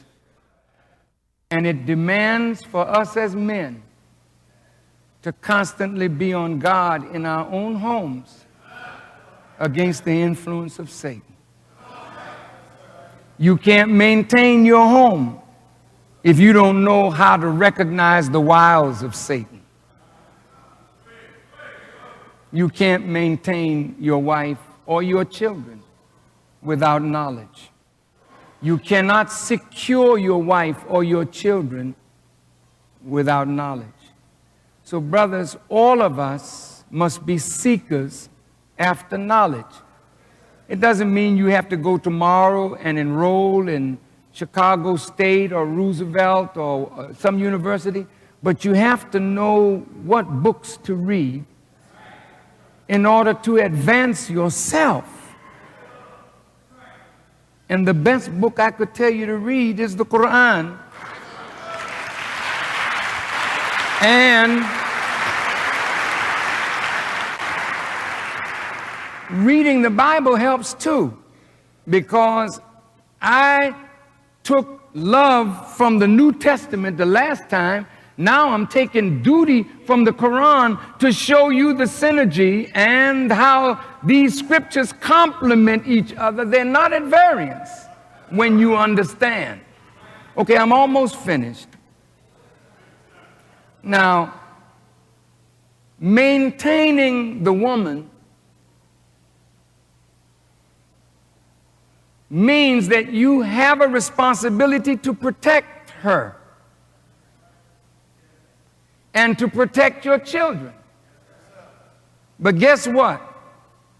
You cannot protect what you cannot control.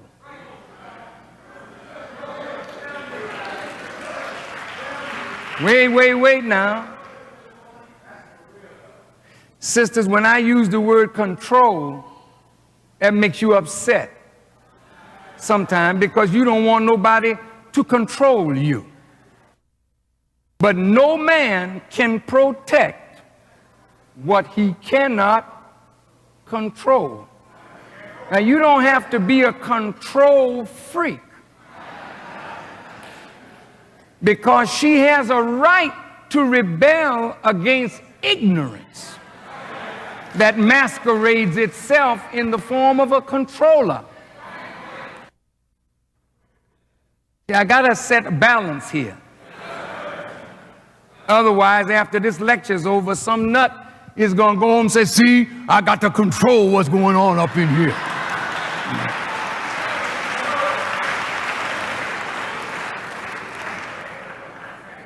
But I say this,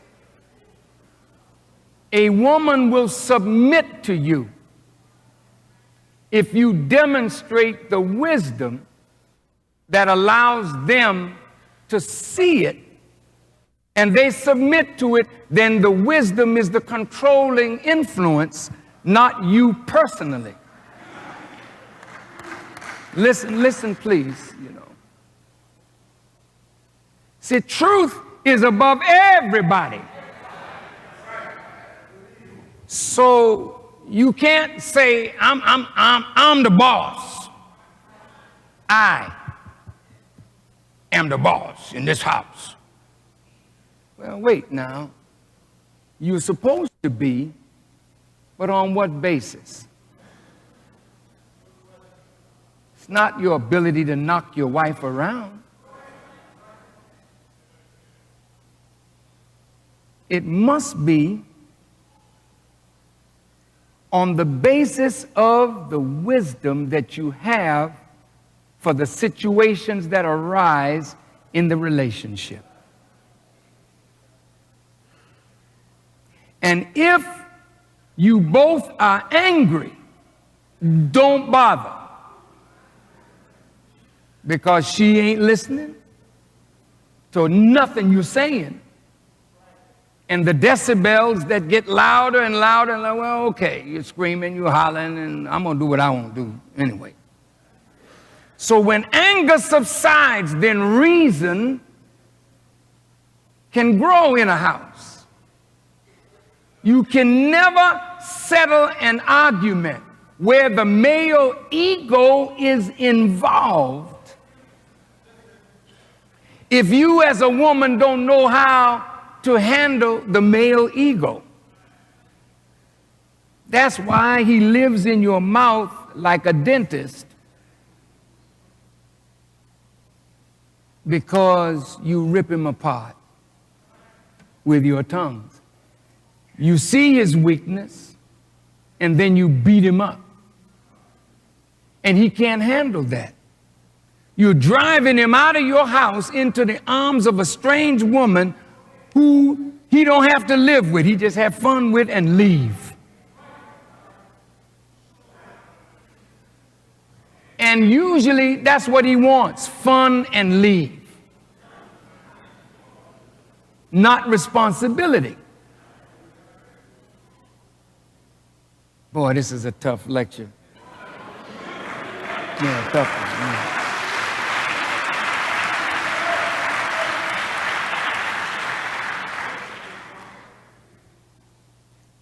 You may say, well, Farrakhan, could you get it over in an hour? Sure. But I tell you the truth, you're not going to see me always. And what I say is recorded so that you can go back and look at it and listen to it. You may not understand everything today, but I'm making a record so that tomorrow you can hear it, study it, and then do something about it. So, brothers, maintaining her is an art and it is science. You have to be skilled to maintain a woman. Because sometimes she'll come at you from an angle, man, that you didn't quite expect. You know, when a fighter gives you angles, sometimes it's very difficult to hit. Well, women come at a man from so many different angles. And every angle that they come at you from is a test of your knowledge.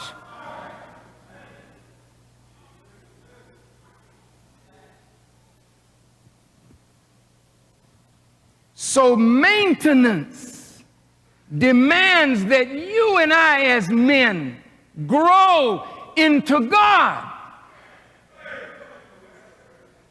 Without God in your life, you will not be able to properly maintain a woman. So your duty to God and your duty to self is critical to prepare you for her. Now she got a duty based on her nature, but she can't even get to her duty if we fail in ours, because her duty is consoler. Ooh, that's a heavy word. When you go to Japan or China or Korea, those women are taught how to serve a man. You come home from a hard day in the factory or whatnot, hot tub waiting with oils in the tub, you know, and fragrance and candles, and he can't wait to get home. He's so want to get away from his foreman, he rushing for the 5 o'clock hour so he could go home to a woman that knows how to care for him. But he is first required to be a good maintainer of her. And when you are good in maintaining her, then she follows naturally out of love. It ain't just I'm obligated. Yeah, I am obligated, but it's a duty that I love to do. Come on, baby. Lay down, let me rub your back.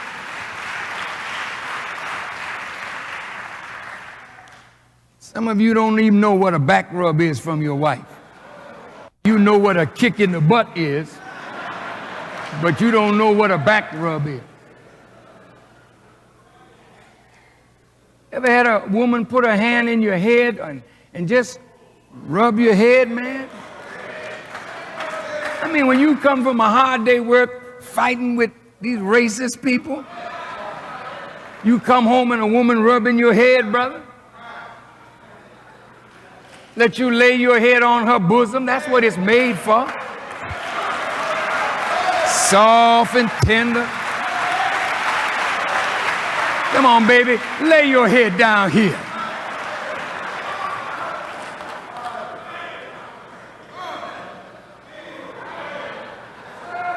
When you hit the door, you smell the food on the stove. Because she know how to cook. She's not giving you no hog maw, no chitlin fatback. She's giving you a good, wholesome, healthy meal because you are to maintain her in one way. She has to maintain your health and well-being by the food that she cooks and the good way she looks and the good way she acts as a consoler of you.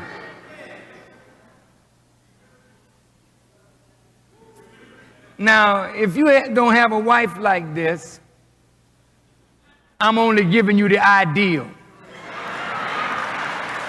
I'm giving you the ideal man and the ideal woman. We got to work up to this. But sister, let me tell you, that's your nature.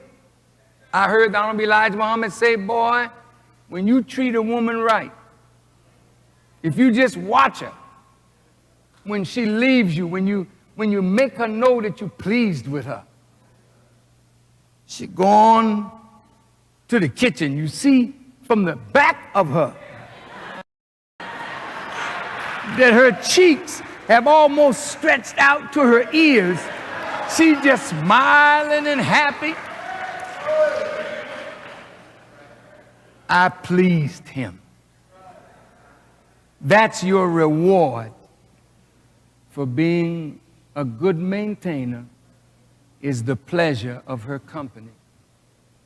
And for us to do nothing and then want the pleasure of her company, that's pimping, and that's a slave. Free the slaves. Free the slaves.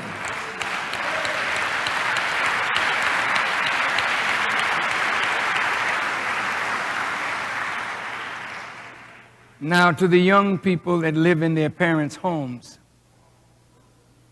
your parents have a duty by you, but you also have a duty by your parents. No child should raise his or her voice to their parents. That behavior is not liked by God. Sisters, brothers, look, even though you're growing in your strength as a young man, that strength should be subordinated to your mother and your father because they bore you when you were young, particularly your mother. A man is not a good man who is unkind to his mother. A man is not a good man who is unkind to his wife.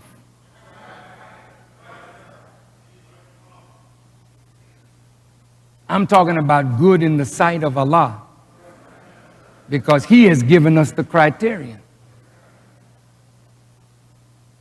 So children As the Bible says, honor your mother and your father. How do you honor your parents?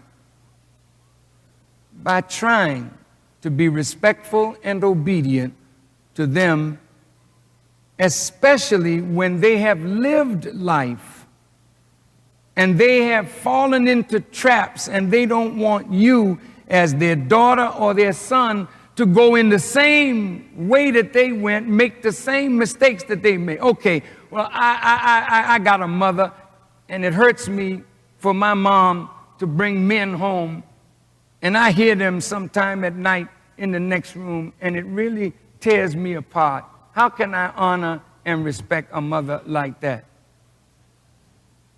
That's not your duty to judge your mother. It's your duty to honor them. Because without that mother, you wouldn't be here. So if what she does hurts you, you should wait for an appropriate time and speak to your mother out of the deepest respect. And she may look like she's rebelling against your words, but if you come to her right with respect, she'll go away from you and say, Lord, I'm going to have to change. But you must come to your elders with respect and honor. Sometimes it's difficult to do when your parents do something that you believe is wrong, especially in relating to you.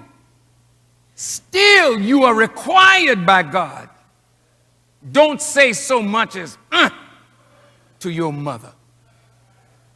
Don't do it, sisters. Don't do it, brothers.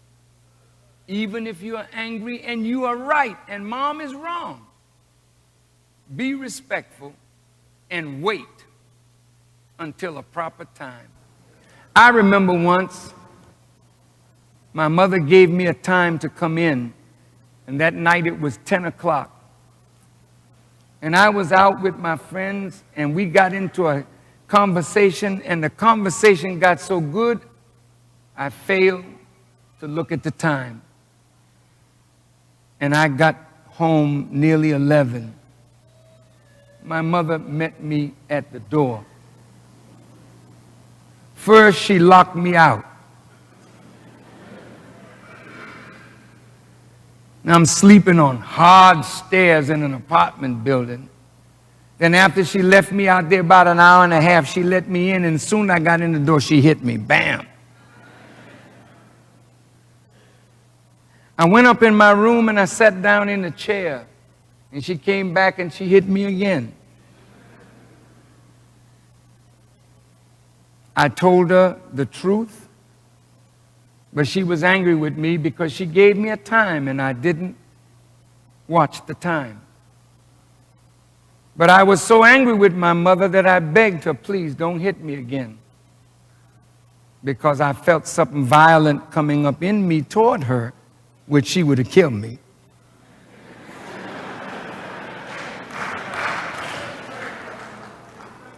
And she didn't hit me anymore, and I never said anything. Years later,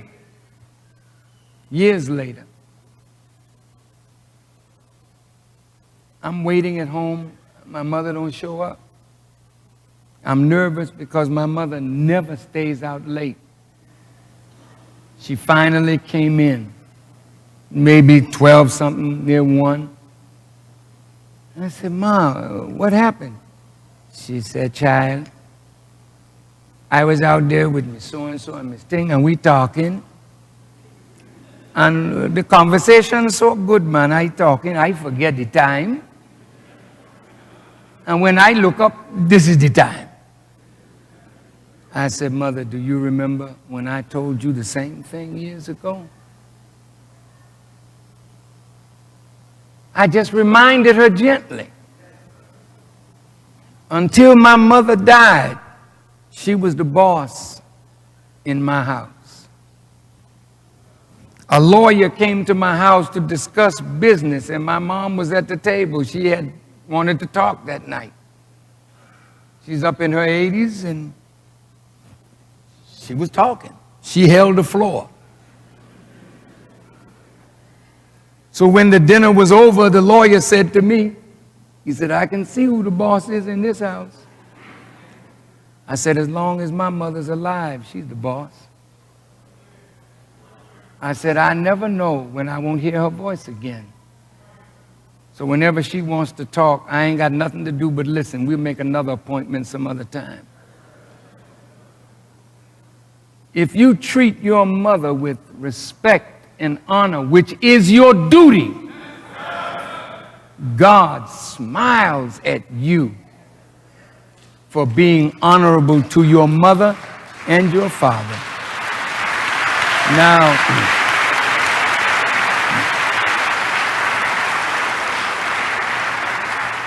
lastly, do you know that you have a duty by the creatures as well?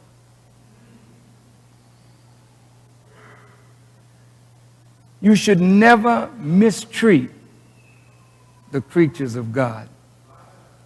Now, I kill flies. I can't help that. Flies in my domain, you gotta go. In fact, if you're a bug and you're in my house, see, this is my space. Don't come up in here. I get raid and get you. But to show love for God is to be dutiful in how you care for the lower animals. You never just mistreat the creatures. God in the Quran, He allows you to hunt because hunting sometimes keeps the balance in nature, you see. But excessive. You don't even kill one of God's creatures without mentioning His name over that life. You don't just take the chicken and just... See, you're frightening the chicken so bad till it's releasing into its own system that which will be harmful to you when you eat the flesh. They should never even know that they're dead. You do it so quick and so merciful. This is the way God wants us to treat His creatures or the lower animals. Can you imagine how angry Allah is by the way we treat a fellow human being?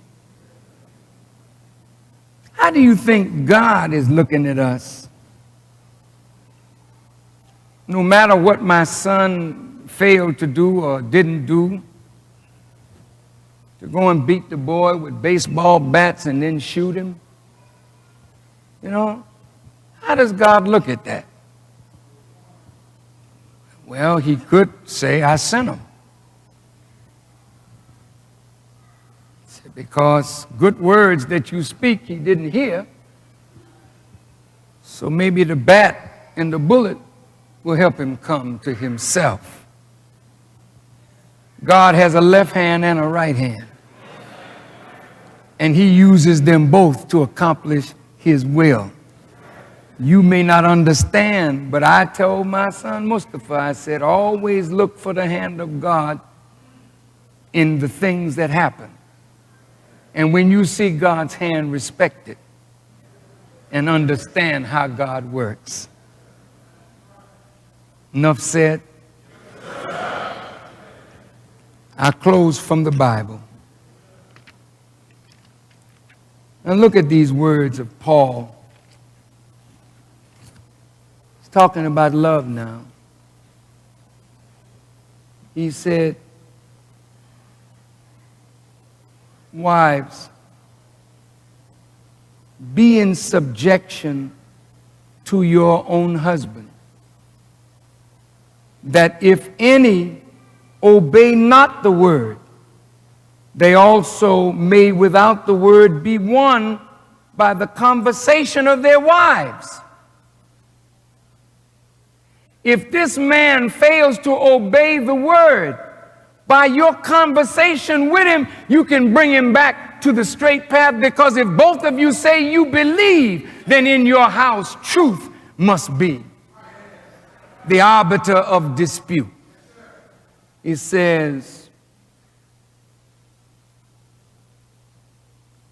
while they, your wives, behold your chaste conversation coupled with fear, whose adorning, let it not be that outward adorning of plaiting the hair and wearing of gold or putting on of apparel, but let it be the hidden man of the heart in that which is not corruptible. In other words, sisters, what you do to beautify yourselves on the outside to please him, there's something that you should do on the inside.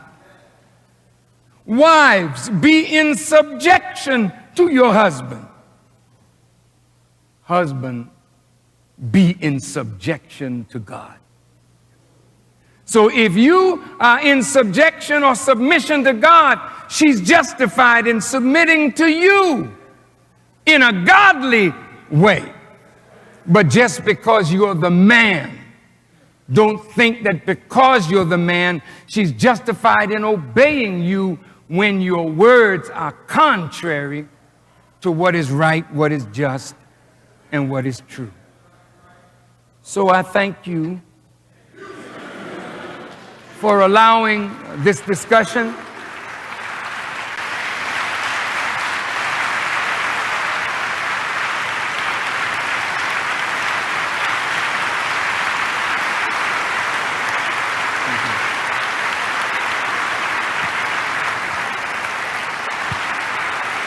And I pray to Allah, brothers and sisters, that you gain something from today's discourse. Just a minute, please. Could you hold your seats for just 1 minute? Thank you. I know it's late. It's a little after 5. But, you know, you gained something. I hope you did. And so as you leave this place today, I want us to go home and really think about the word love and think about the word duty and give yourself a report card. Look at yourself and say, where have I failed in my duty, first to Allah, to myself, to my wife, to my children, to my employer, to my fellow man? Where have I failed? If they're paying you so many dollars an hour, give them an honest day's work for an honest day's pay. Don't be found hiding behind the woodpile, sleeping and ducking and dodging, and then expecting a full paycheck at the end of the week. That's cheating. Be dutiful. Be honorable. Be respectful of who you are. You are the people of God. Now, I'm going to come back, if it's the will of Allah and I'm up to it. I want to be with the men tomorrow night.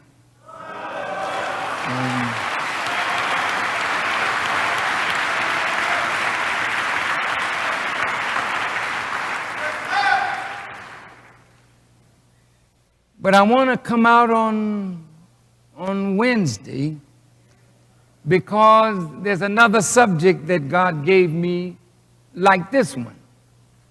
It's like a twin. Who are you to your wife and your children? And who are you to your friends and associates? And who is better to judge you? Your wives and your children, or your friends and your associates? Some of us really try hard to impress others, but we don't go home to impress our wives and impress our children. So maybe we might get a good grade from the outside, but a failing grade from the inside. And so on Wednesday, if it pleases Allah, I would like to see as many of you would like to come out. It won't be as long as this, but I promise you that the best person is the person who can go home and get a good grade from his wife and from his children. So let's talk about that, because some of us are much too interested in image and not interested enough in the substance that comes from a good relationship with our wives and our children. And I want to reverse all of the madness. And if I could say this about birthdays, you know, they got this thing all backwards. When is your birthday, right? Who has a birthday today? Anybody in here? Oh, brother. Yes, sir. Congratulations, brother. May Allah bless you both to have a very long and fruitful life. But you know what? When it's a birthday, we always expect somebody to give us something. Every time you reach another year, find something to give your mother.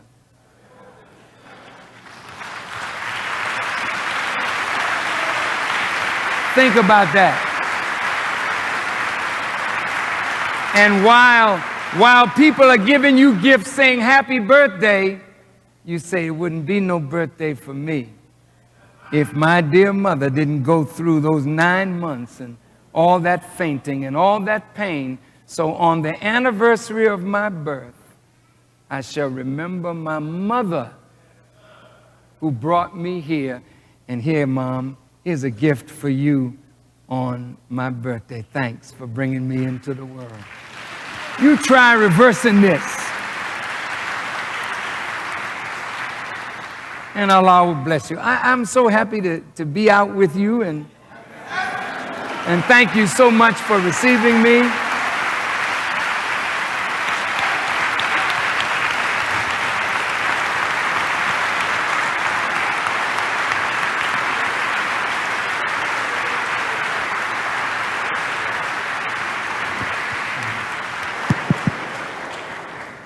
I just wanted to congratulate my United Kingdom representative, Minister Hillary Mohammed.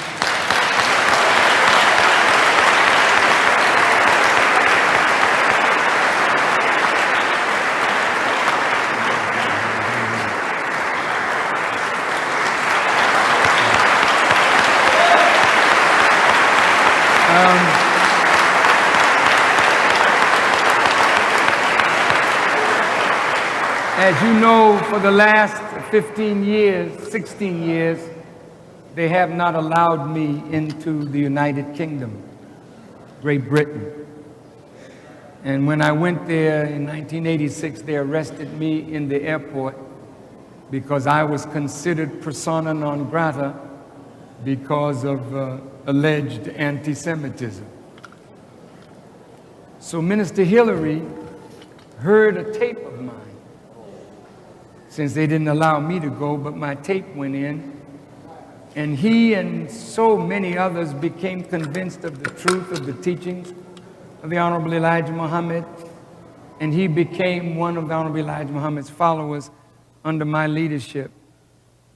And 1 year at Savior's Day, they brought nearly 500 believers from London. Now they have believers in England, in France, in Norway, in Sweden, in Ireland. Too.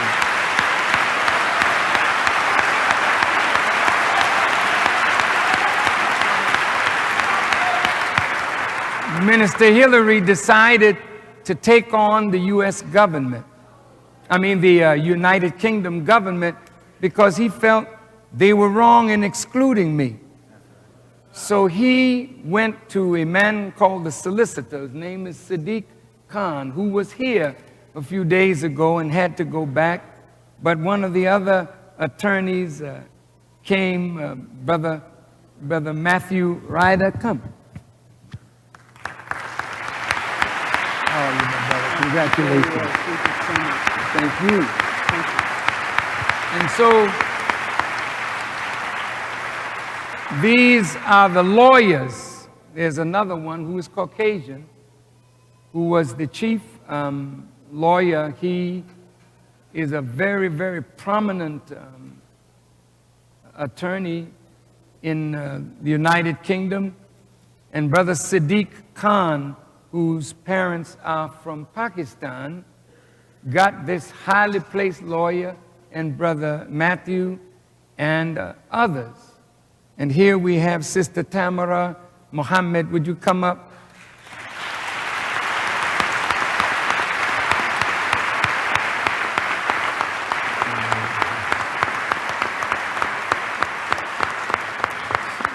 She's also one of our attorneys in the United Kingdom. And for the first time in history, they took the government to court on a case like this, and God blessed them with victory. And so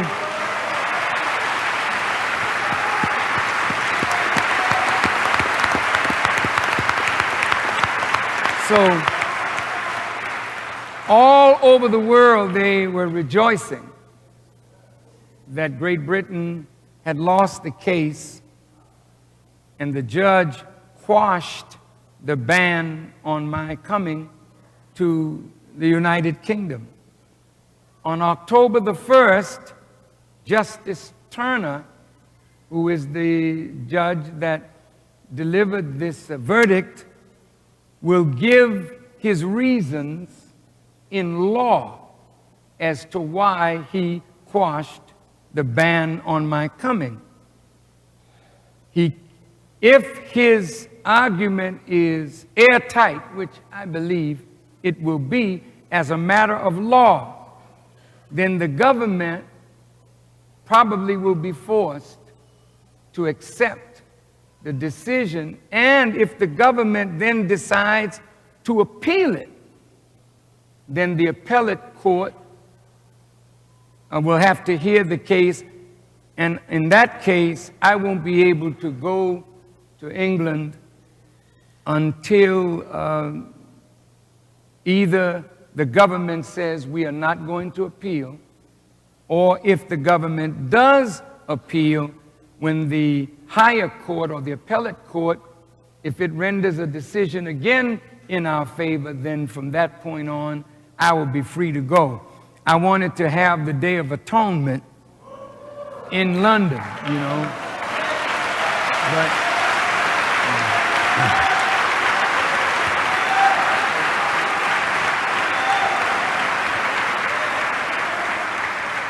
what they have effectively done is they've made me bigger than I would have been if they had just left me alone. So since they didn't leave me alone, and my brother saw it as an injustice, the attorney saw it as an injustice, and the government now is on the ropes, so to speak. So maybe we'll be going to London because London Bridge is falling down.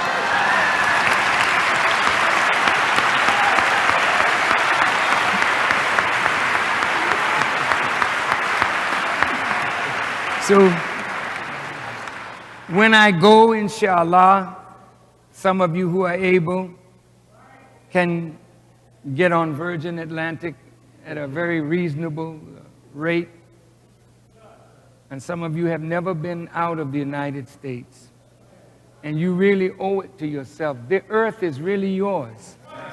And for you to just stay on the south and west side of Chicago all your life and never see the rest of the United States or even the Caribbean, Central America, South America, Asia, Africa. You really owe it to yourselves to travel. So when I go, naturally, I'd like you to come with me. And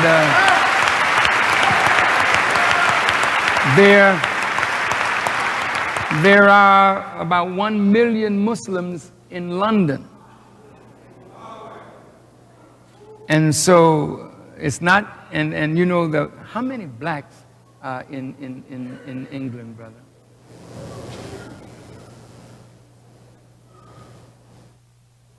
1.7 million blacks, 5 million people of color. See, you know, as you probably know, my parents are from the Caribbean. And, you know, when I was a little boy, you know, on my mantelpiece in my apartment in Boston where we grew up, I saw the picture of these two white people. And I used to ask my mother, you know, who are they? And she said, oh, this is King George and Queen Elizabeth. You see, son, I'm a British subject. So my mother, in the last few years of her life, became an American citizen. But ooh, she would be so excited to know that her little boy got the United Kingdom all upside down, inside out.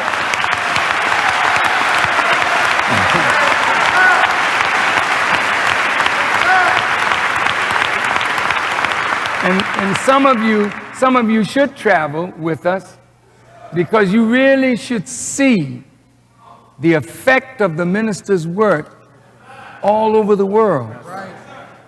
And the love that people have for me is just mind-boggling, and all I can do is thank Almighty God, Allah, for allowing people to love me, which puts on me a great responsibility to strive to be worthy of that love. So, inshallah, we'll be going to London soon. The secretary of the mosque in London is here. Come, brother. Brother Jeffrey.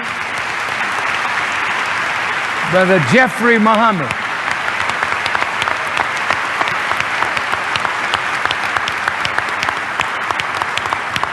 And some of you beautiful sisters and brothers don't even know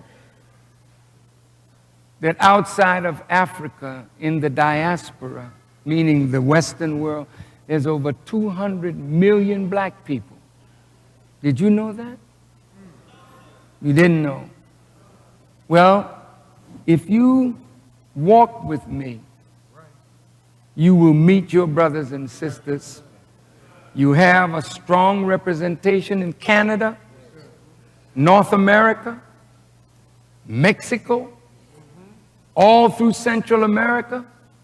You know, at the Million Family March, you saw Daniel Ortega. He's the leader of the Sandinistas who overthrew the rule of a CIA puppet.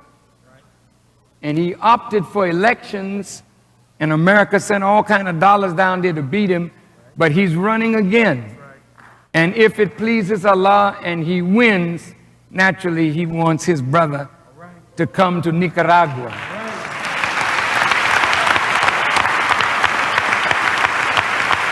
We have followers in Venezuela, and we have followers in Cuba, and we have followers throughout the Caribbean, and you got 80 million of your brothers and sisters in Brazil.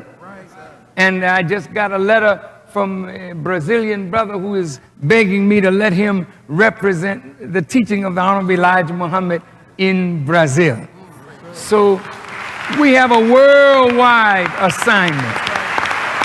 So let us thank our brothers from the United Kingdom. Congratulations, brother.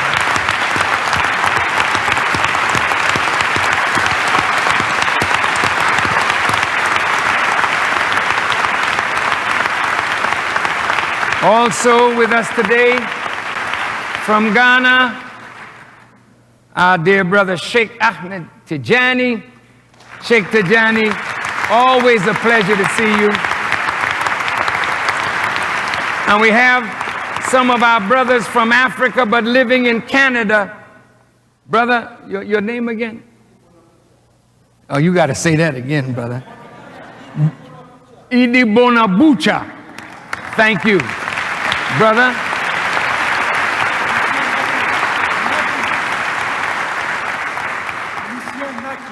Lucien Naki. Where are you from?